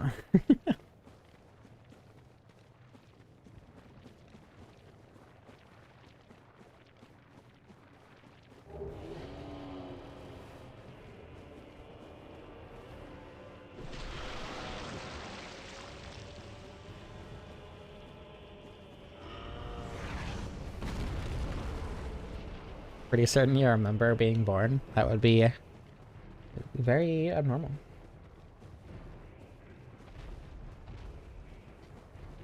I also tend to... I was gonna make a joke about it, but then I realized it didn't sound like a joke at all. I was gonna say something about liking wives because lesbian, but... Yeah, I think the intention in the Dark Souls 2 cutscene, opening cutscene, is that you forget your mother's face. Which I think the idea there is that you start to forget the things that you should remember most, like your own family.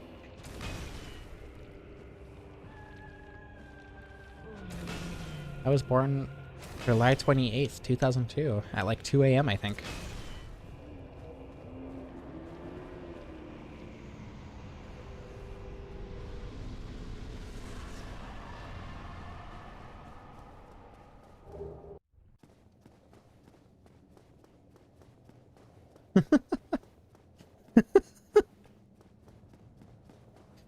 You know, Alyssa, I assume you mean like the emotional impact and the storytelling and the character and the drama, but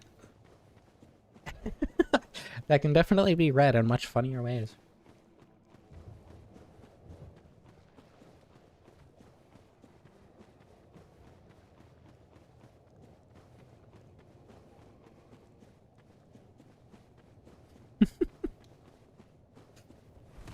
It's a good story. I agree.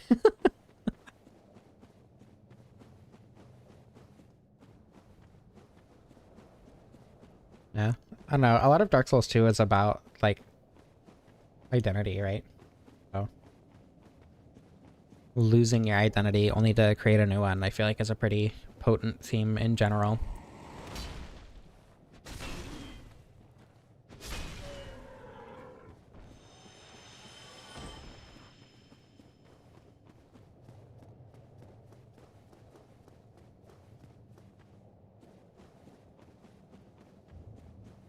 Yeah.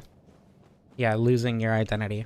And either, I mean, you do literally get to choose your identity at the beginning of the game and can change it at any time you want with the Soul Vessel and the Trans Coffin and everything. So Dark Souls 2 is about being transgender. It's like the Matrix.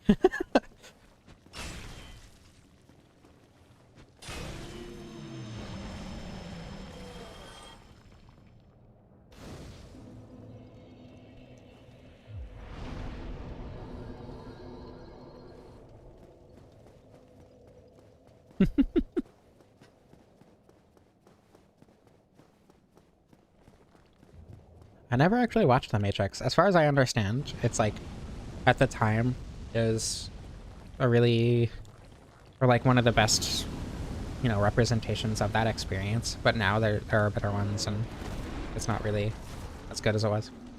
I am also a big transgender.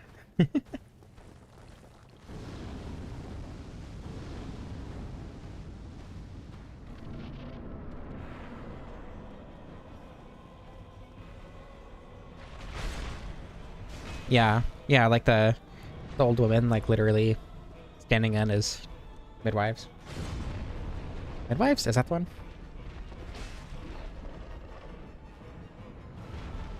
Hold on. You don't like Dark Souls 2 because it controls like a PS1 game, which objectively isn't true. It literally controls exactly the same as any modern ARPG. And your weapons break like they're made of dried noodles. You're playing that game wrong. Rest more, use repair powder, use the bracing knuckle ring. Like, if that's really an issue that you're experiencing in Dark Souls 2, you need to use more game mechanics. Yeah, or just like upgrade your weapon at all. Oh. Damn it. Okay, that works. Have fun with Atlas. That's a very good game.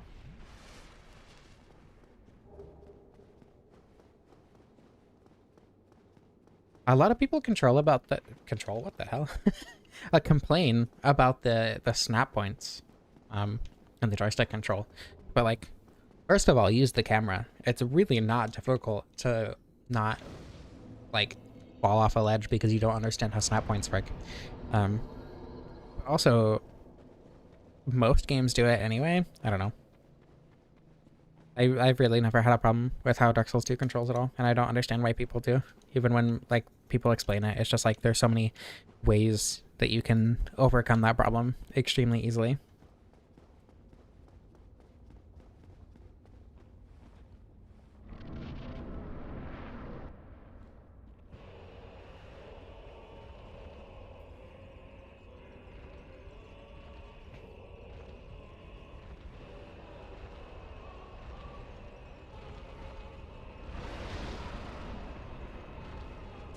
Bonk. I just need to make sure I don't, oh my god, fall into the lava before I get the orange sharding. Oh my god, the centipede hit me. The disembodied arm actually dealt damage. That's crazy. I'm gonna heal first.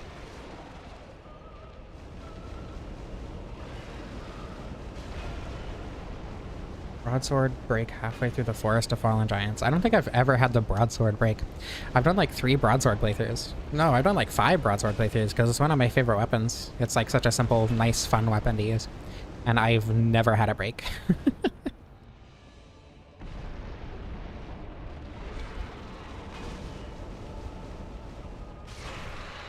But also, you should just probably have another weapon anyway. I don't know. I've done a full clear of the forest with a rapier. Like a +6 rapier, I think. And it didn't even come close to breaking. Yeah, Dark Souls 2 keyboard controls are rough. The insane delay on the light attacks because it's waiting for you to input a heavy attack. It's awful. That is really bad. I'm gonna start leveling Endurance.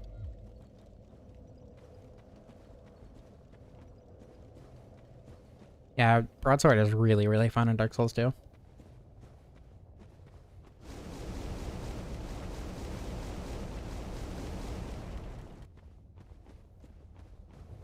You can buy a repair powder from Lenigrast. And that's probably just because certain weapons will break in the forest, like the dagger will almost definitely break while going through the forest. But you can also just have a backup weapon. Dark Souls 2 is very, very, very generous with the amount of upgrade materials that it gives you specifically so that you can have a backup weapon. So, real Yakuza use a gamepad, true.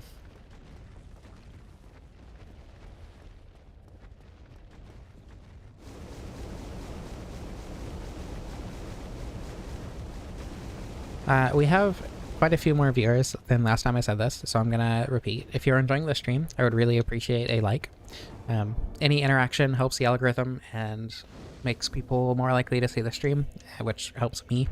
And it also lets me know that I'm doing a good job, so if you're enjoying the stream, I would very much appreciate a like.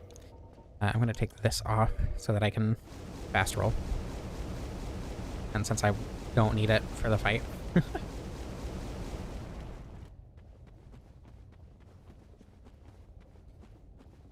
Well, yeah, but the reasons that you're saying that you can't get it to cooperate are either something that I have never experienced or have extremely easy ways around, you know?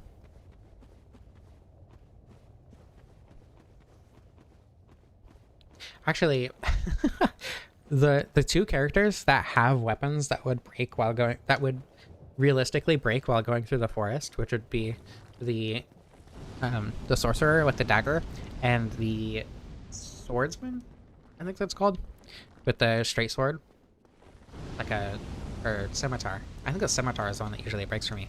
Both have backup weapons in the staff and the straight sword, right?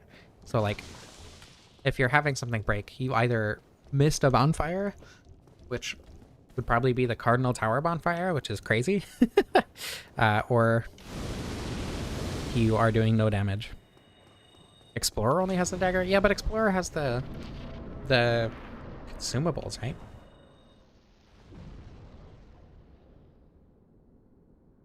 And like, I feel like when you're playing as the Explorer, you have higher item drop chance, don't you? I want to say you do, but I don't remember. Anyway, you're going to be exploring, right? You're going to find more weapons.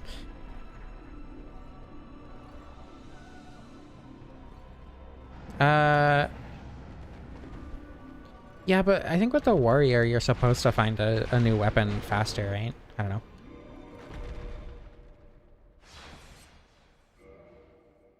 Explorer helm. Okay.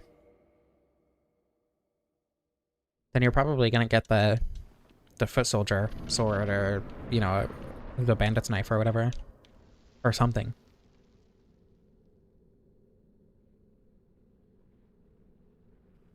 I also like that durability actually matters in Dark Souls 2.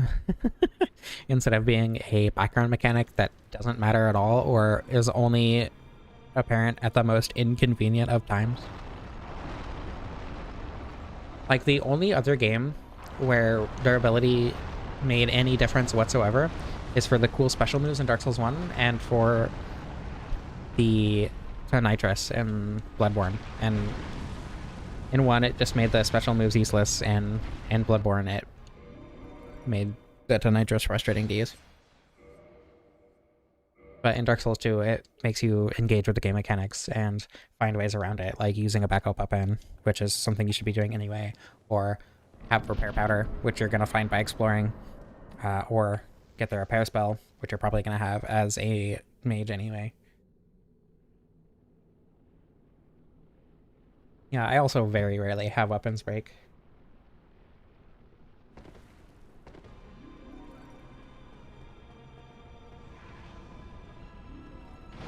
Oh, what? That's unfortunate. Okay, everything's fine.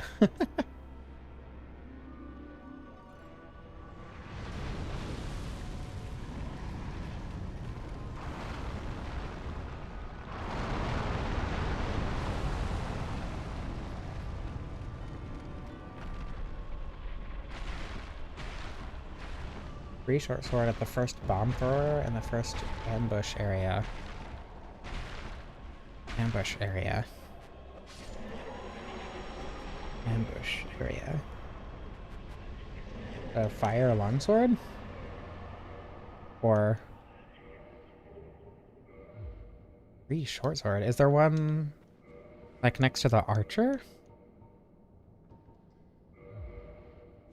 Arena with the giant tree. I don't know, I wouldn't call that an ambush area. There's just a bunch of guys on the ground that are extremely obvious and that are teaching you to look for guys on the ground. Fire longsword is pretty cool.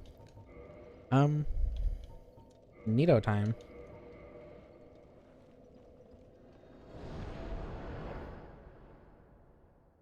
Yeah, I'm hoping that once I start streaming Dark Souls 2 and playing it a lot more often, I'm gonna start liking Dark Souls 2 more than Dark Souls 1.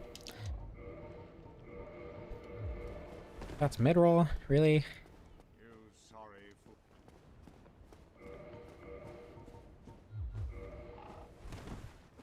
How heavy are the robes?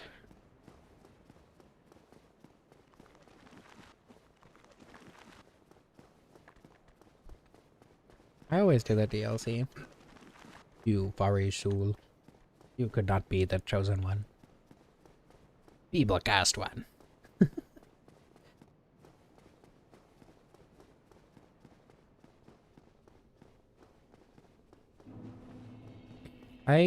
After the stream, I'm probably gonna play Dark Souls 2. Work on my Pyromancy run. Astro Pyromancy's run. The only even remotely difficult Pyromancy to get, I guess actually the Nadalia Soul one is kind of annoying. Forgot you can't even light bonfires when there's an enemy nearby. Aside from the solo Nadalia one, the only base game Pyromancy that's even remotely difficult to get is Forbidden Sun.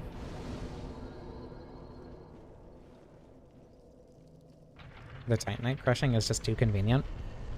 I don't think I've ever used the Titanite crushing, just because infusions are not super useful.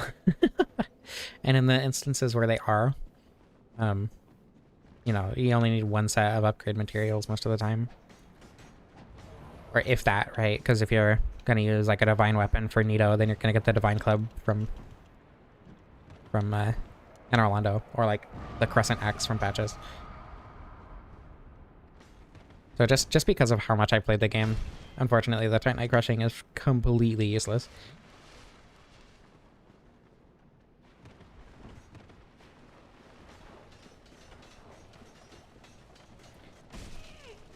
And I think seeing Koth is cooler, because I used to never see Koth.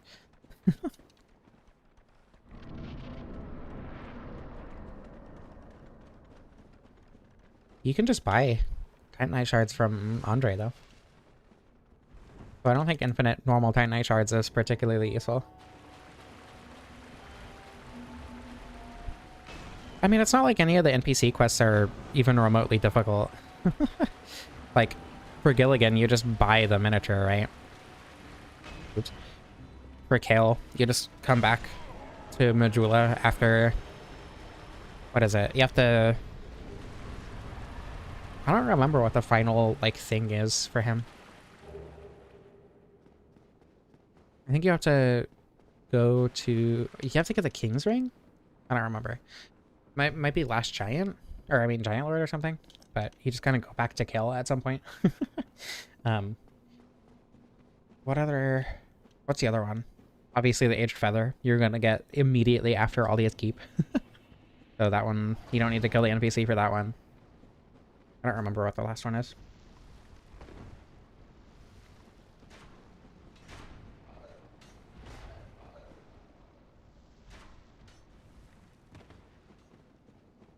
Yeah, true. Framped does support the establishment. That is a very good reason to not... I mean, Koth kind of does too, to be fair.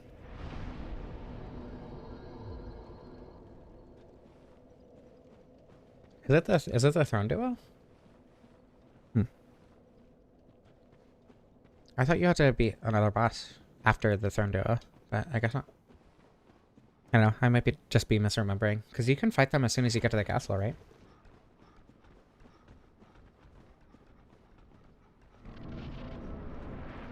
Oh wait, no, you do need a King's Ring. Never mind. Hee, just kidding. Okay. I did somewhat remember the progression path, even if I misremembered it exactly how you get there.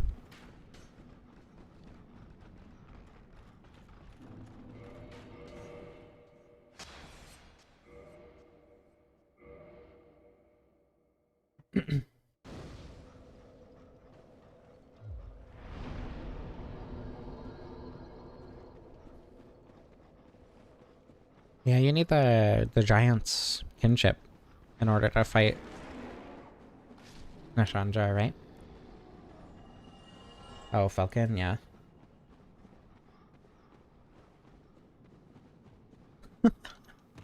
I don't know. Like, I don't think I've done a pure melee character that doesn't use Dark Weapon in a very, very long time. Just because Dark Weapon is so much better than... Hold on, it's in my brain somewhere. Dark Weapon is so much better than any physical scaling that you could possibly get. So it's very rare that I don't have Faith and Intelligence upgraded to 30-30.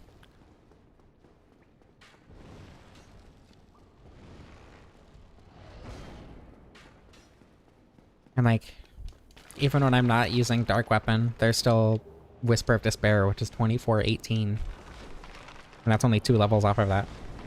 Oh my god. That's so mean. Can't believe I just got hit by pinwheel clones.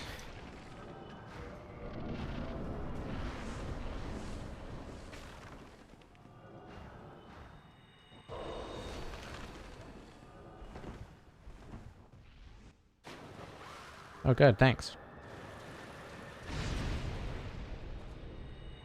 What brand is my microwave? I have no idea.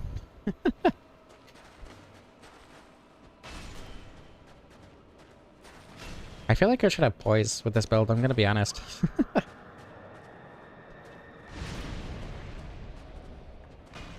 I also don't want a mid-roll. And I would rather fast roll than have poise, so. What is the other little skeleton doing? Is he stuck behind Pinwheel, maybe? Pinwheel. Behind Nito? I don't know why. I've been calling Nito Pinwheel on accident recently, and I have no idea why. There he is. He wasn't stuck at all. Oh my goodness. I swear the rolling skeletons are worse than bone wheels. Ow. Ow, ow. That's not what I meant to do. That's fine. Apparently. Can you do your AoE, please? Thank you. Very convenient.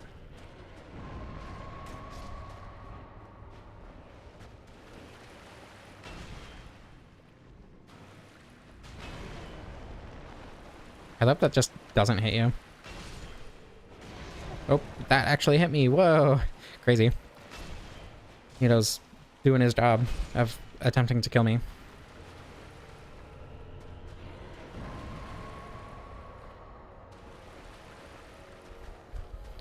The only game I actually really care about Fashion Souls in is Dark Souls 2, because I think Dark Souls 2 is the best Fashion Souls by far.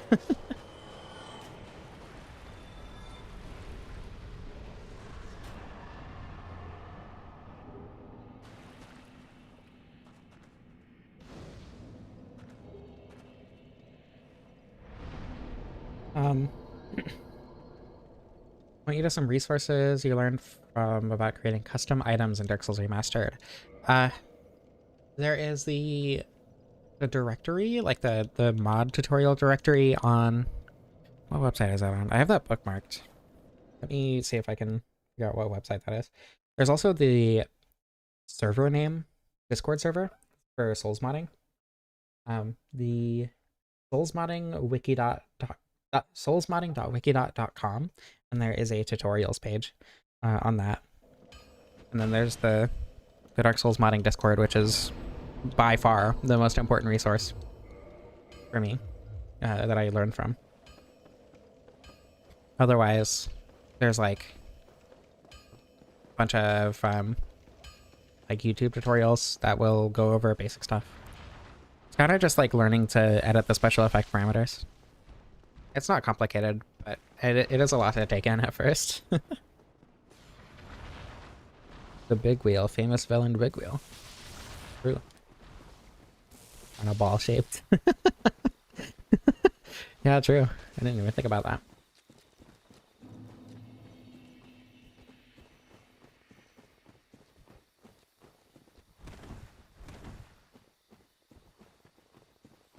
I think Dark Souls 2, my favorite fashion right now is the flying feline boots with the Lion Mage robe. I also like the Lion Mage cuffs, but I usually wear the engraved gauntlets because I like having crits. And then one of the 4 crowns so that I can not hollow once I get to the end of the game.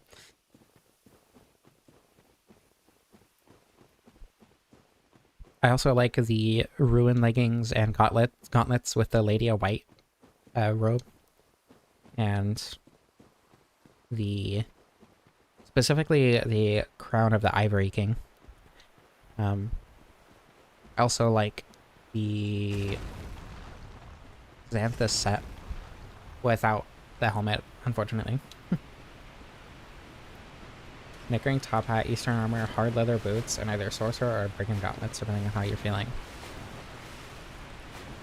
I don't like the Eastern armor, honestly. Snickering Top Hat is funny. I like the Snickering Top Hat.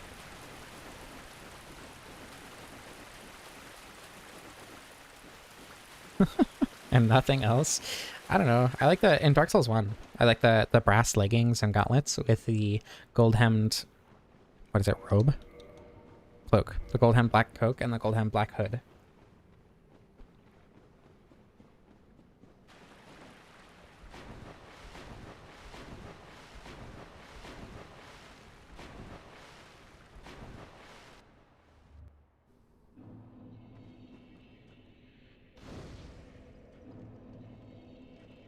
The Xanthus shirt is great in Dark Souls 1 because it's midriff bearing, but also I hate that the tassels don't actually wave, like they don't have physics on them, and it makes it look very strange.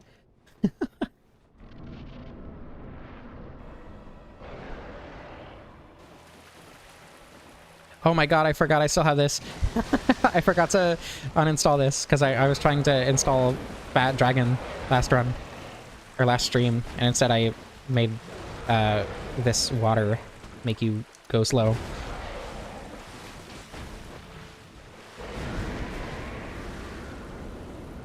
Oh my goodness. I can't even hit the Sanctuary Guardian.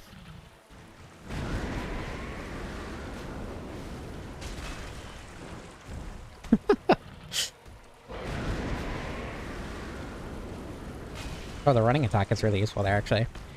Learning tech for my own mod once I play it again. Ow!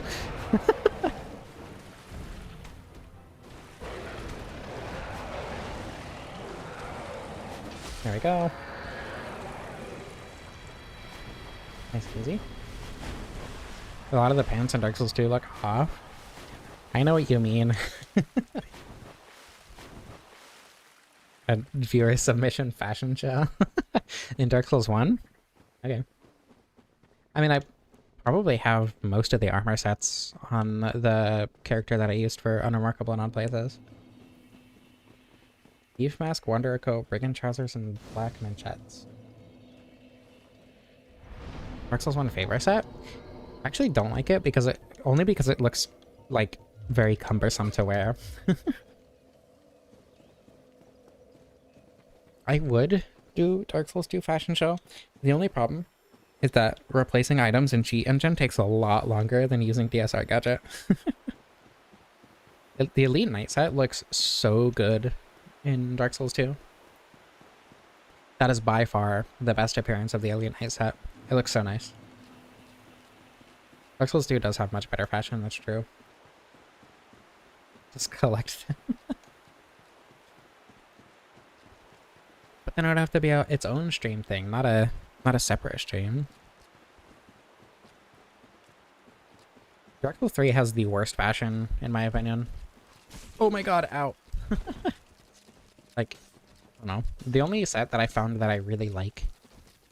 I mean, the Firekeeper set is always nice. There's also, like... What I found that I enjoy the most is the Alva pants with the Fire Witch chestplate thing and the Alva gauntlets. We've been getting excited.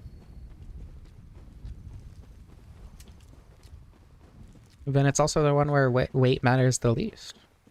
And it also looks the best, so like, who cares? It's for fat girls.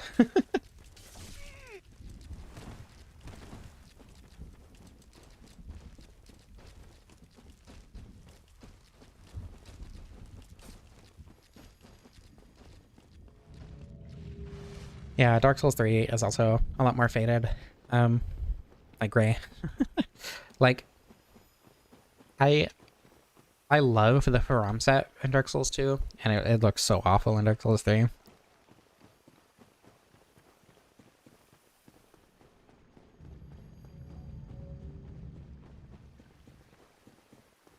Edge trimmer weapons. I mean, we did get 4-pronged plow, and that's what really matters.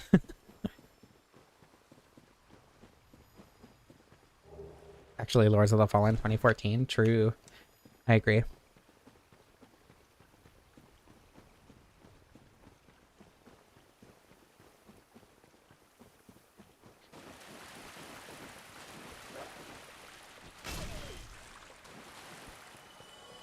wonder if the backstep attack would be good for the dogs.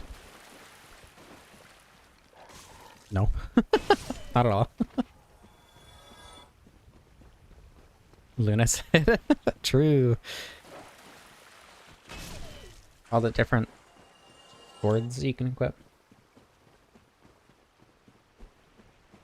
I haven't played Lunacid in a while. I think I got all the achievements in Lunacid. That was fun. The endings are weird. Yeah, good sign for the Calamite fight. Going a lot better than last time, for sure.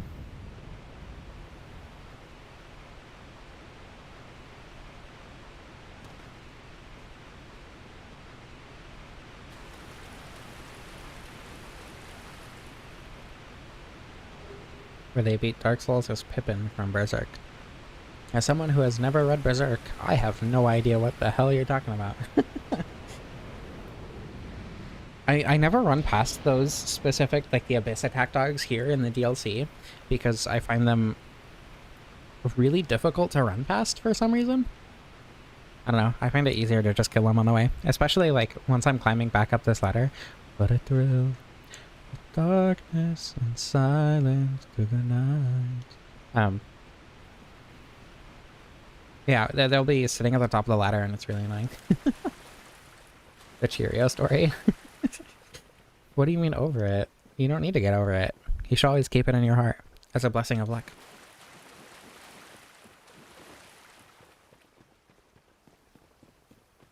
It is the holy Cheerio after all.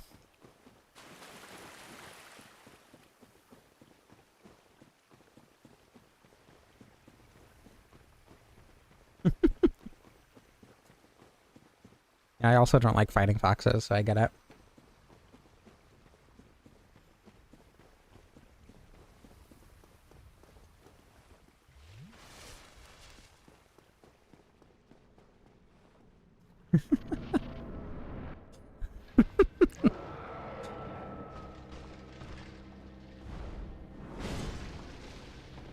I think it's a wonderful story with lots to be taught from, lots to learn, lots of emotional weight to that story.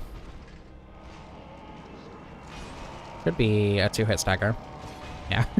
If it was a 3-hit stagger, there was just nothing I could do there. I don't know if that rolling attack is better than just waiting a second and doing an R1. I guess it doesn't really matter. Like, he has enough health for that to matter at all.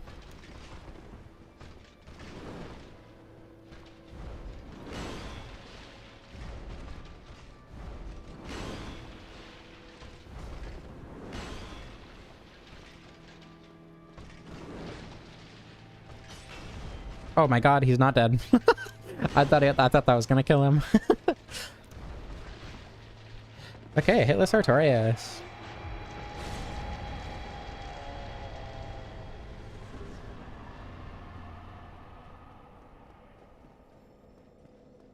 Artorias is running like crazy. I mean, look, as a fellow lesbian, getting... I don't think I can say that on YouTube, actually. You can extrapolate what the bit was.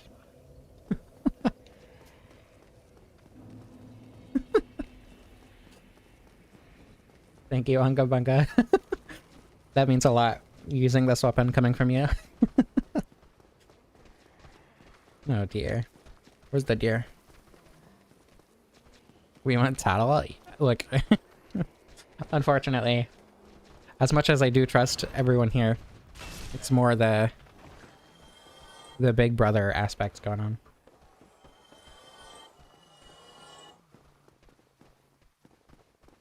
You've said much worse. I've tried not to. Unga Bunga, the iconic Dark Souls character. True. Oh my god. Insane skill issue. Wait, this might be the head. Darn, no head. Back shots. I've already done the Great Club playthrough. I did that actually fairly recently, a couple months ago.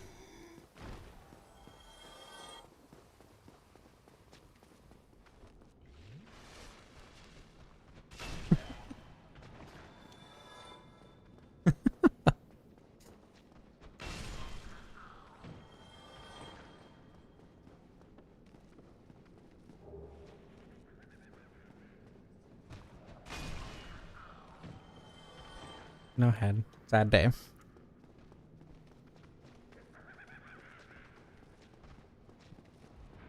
They stopped what from going through a bin?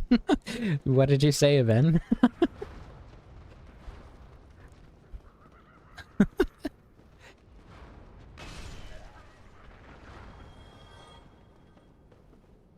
Maybe I should set my view to live chat.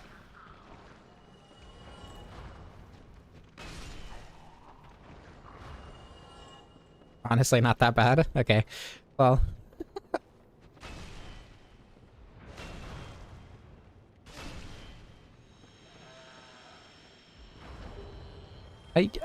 I'm not saying you can't, but we did just see Calamite. So, you know. I would say that's honestly not being able to function as a normal human is positive up around here, but I very much doubt that. Yeah. Yeah, true. Normal is boring. You shouldn't try to be normal, to be honest. It'd be a lot cooler if you didn't try to be normal. Oh my goodness. Came out the gate swinging.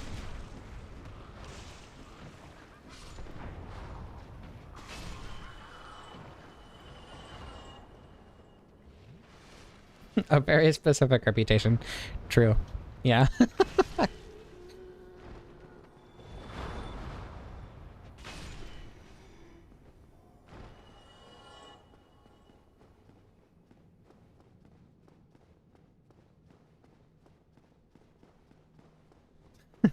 Riveting discussion of all the ways we can convert regular lemonade into the superior drink.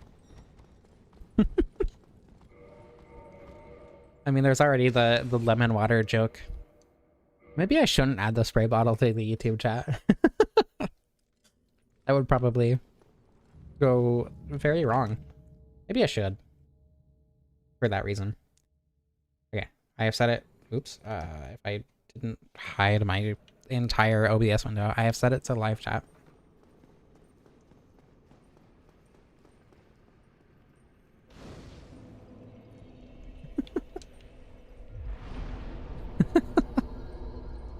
Okay. Live chat has not changed my experience whatsoever so far. No, it is holy water. Look, if it's from a goddess, I think it still counts as holy water.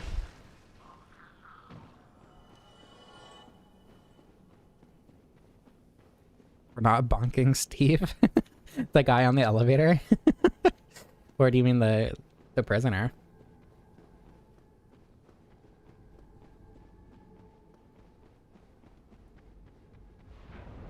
Well, they care less about what you say and more about what I say is the thing.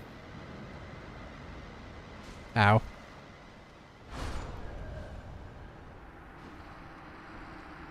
Damn.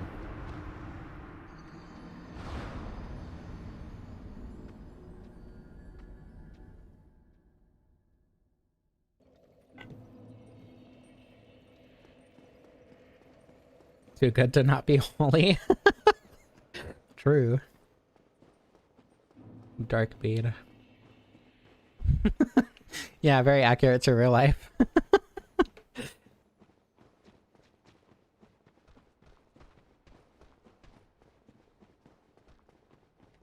Look, the attack was too slow. My damage or my weapon is too slow.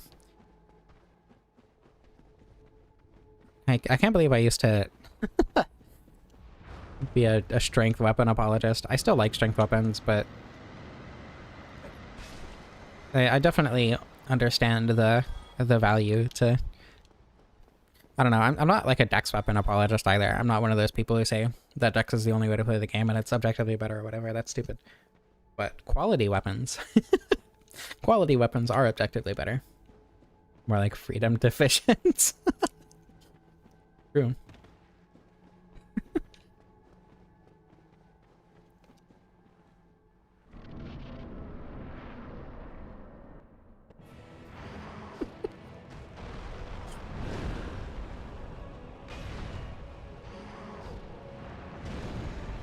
I feel like there are things that I shouldn't reply to.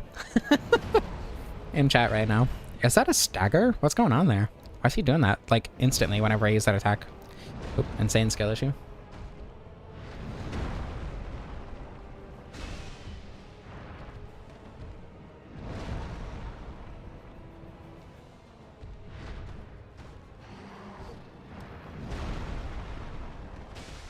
Okay, jump attack is a lot of damage. Could have been hitless if I wasn't bad at the video game. Oh my god, the rock! Okay, I guess it couldn't have been hitless because the rock. That's unfortunate.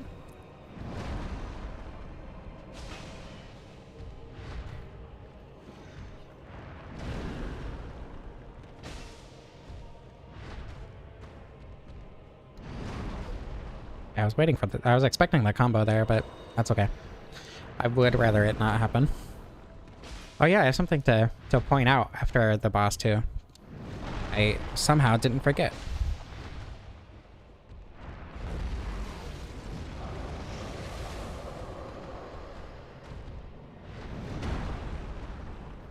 There we go. Nice and easy. In the middle of the arena, you can see where Manus was like laying. And the shape is very similar to the humanity sprites as well.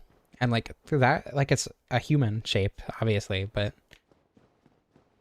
I mean also the shapes of the rock pillars all over the place are also very evocative. Do they get destroyed when Manus dies? I didn't know that.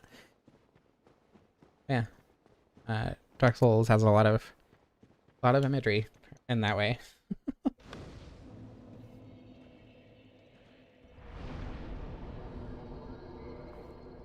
Okay. Vitality, I guess. Up to the township. Used to pronounce Manus like Manus. Okay.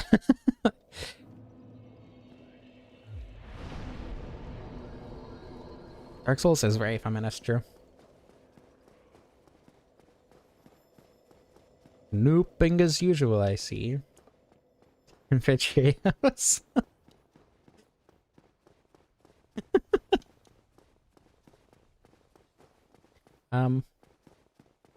I am honored to be the woman that you are referring to, Basaka. Please no. Don't worry, I won't bring up the Cheerios unless it's absolutely necessary. I promise.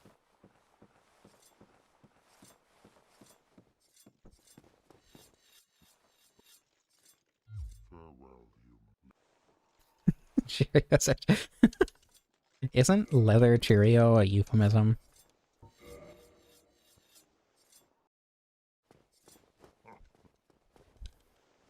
Which I only know about because of Vsauce, by the way. Or more specifically, Ding.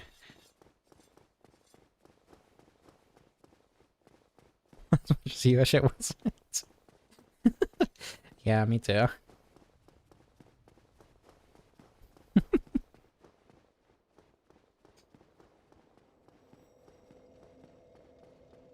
Don't know about the Cheerios. It's okay. Look, my most recent actual video upload is right now is a story that if you haven't heard it, you should definitely do that after the stream.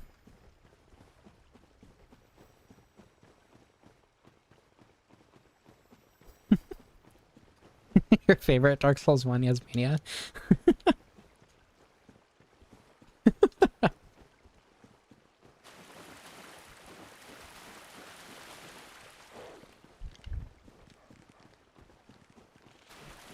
Yeah, once the fog wall is here, it's easy to run past these guys, but when you have to climb back up the ladder, and they're just sitting at the top of it to attack you when you get to the top, because there's no fog wall here at first, you know.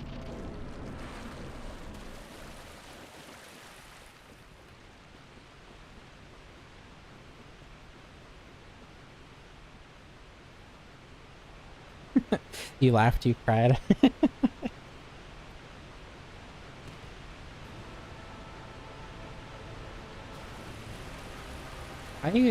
Yeah, I don't know. I guess homeward boning is also an option. Come on. Fly. Do the glide. Do the cool attack that everyone likes to see. Please? No? Not yet. It's gotta make us wait. Because it's more enticing that way.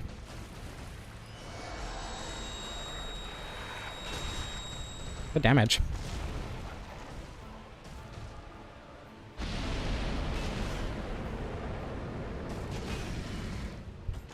Oh my god. I'm surprised that didn't hurt me.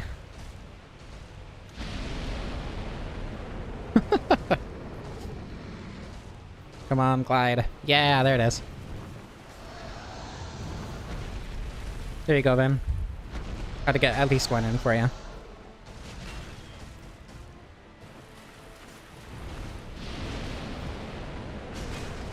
Okay.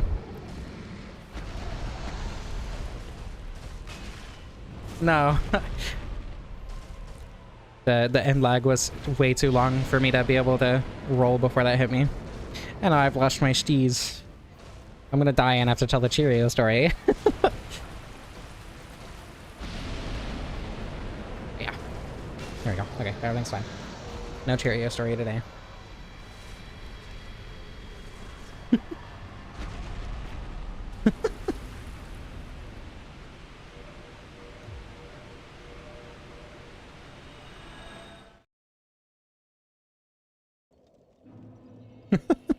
Live on stream.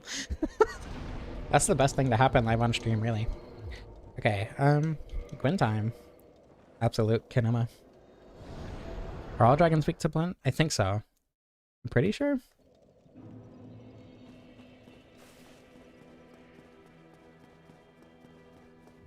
I'm pretty sure Sita is.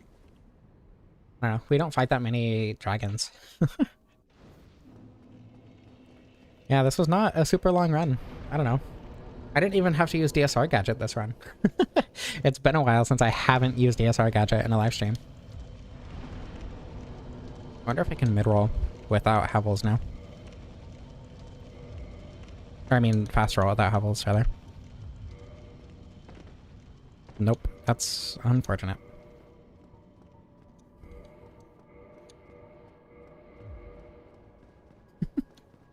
Me too, Krista.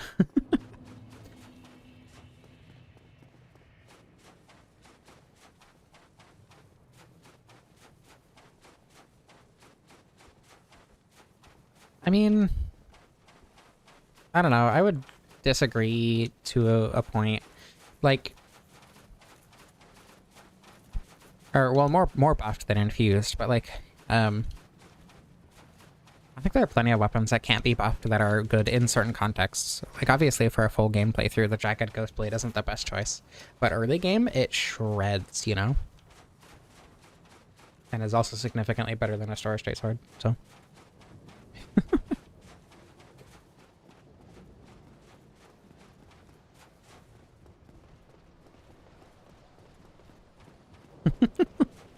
Me too, Pasaka. Me too.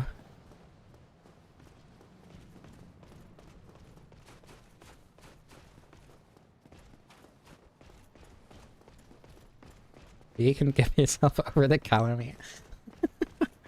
Genius. That really is something that I think I can only expect out of my live stream chat. I don't think there's any other community that we would get this variety of words in.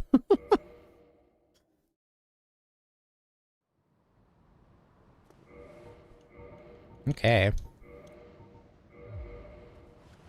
Let's see the damage.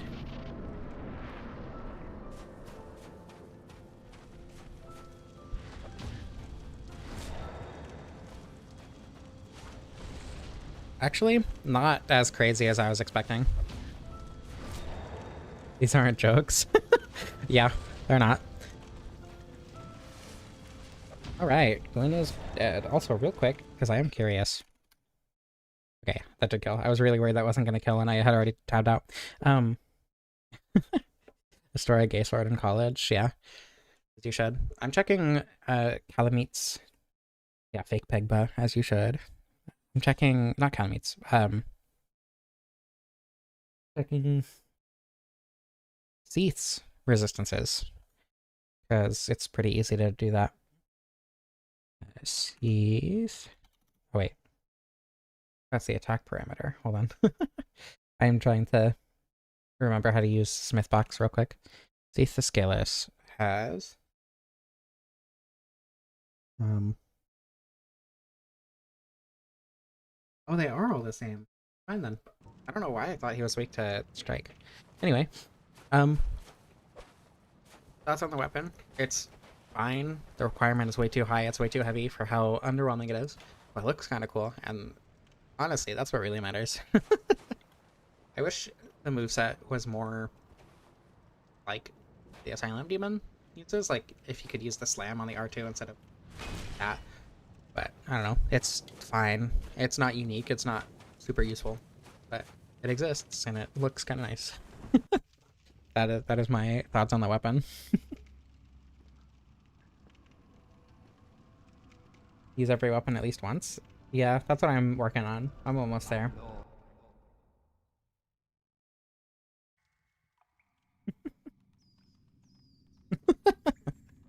I hope you enjoy that narrative. Sounds fun.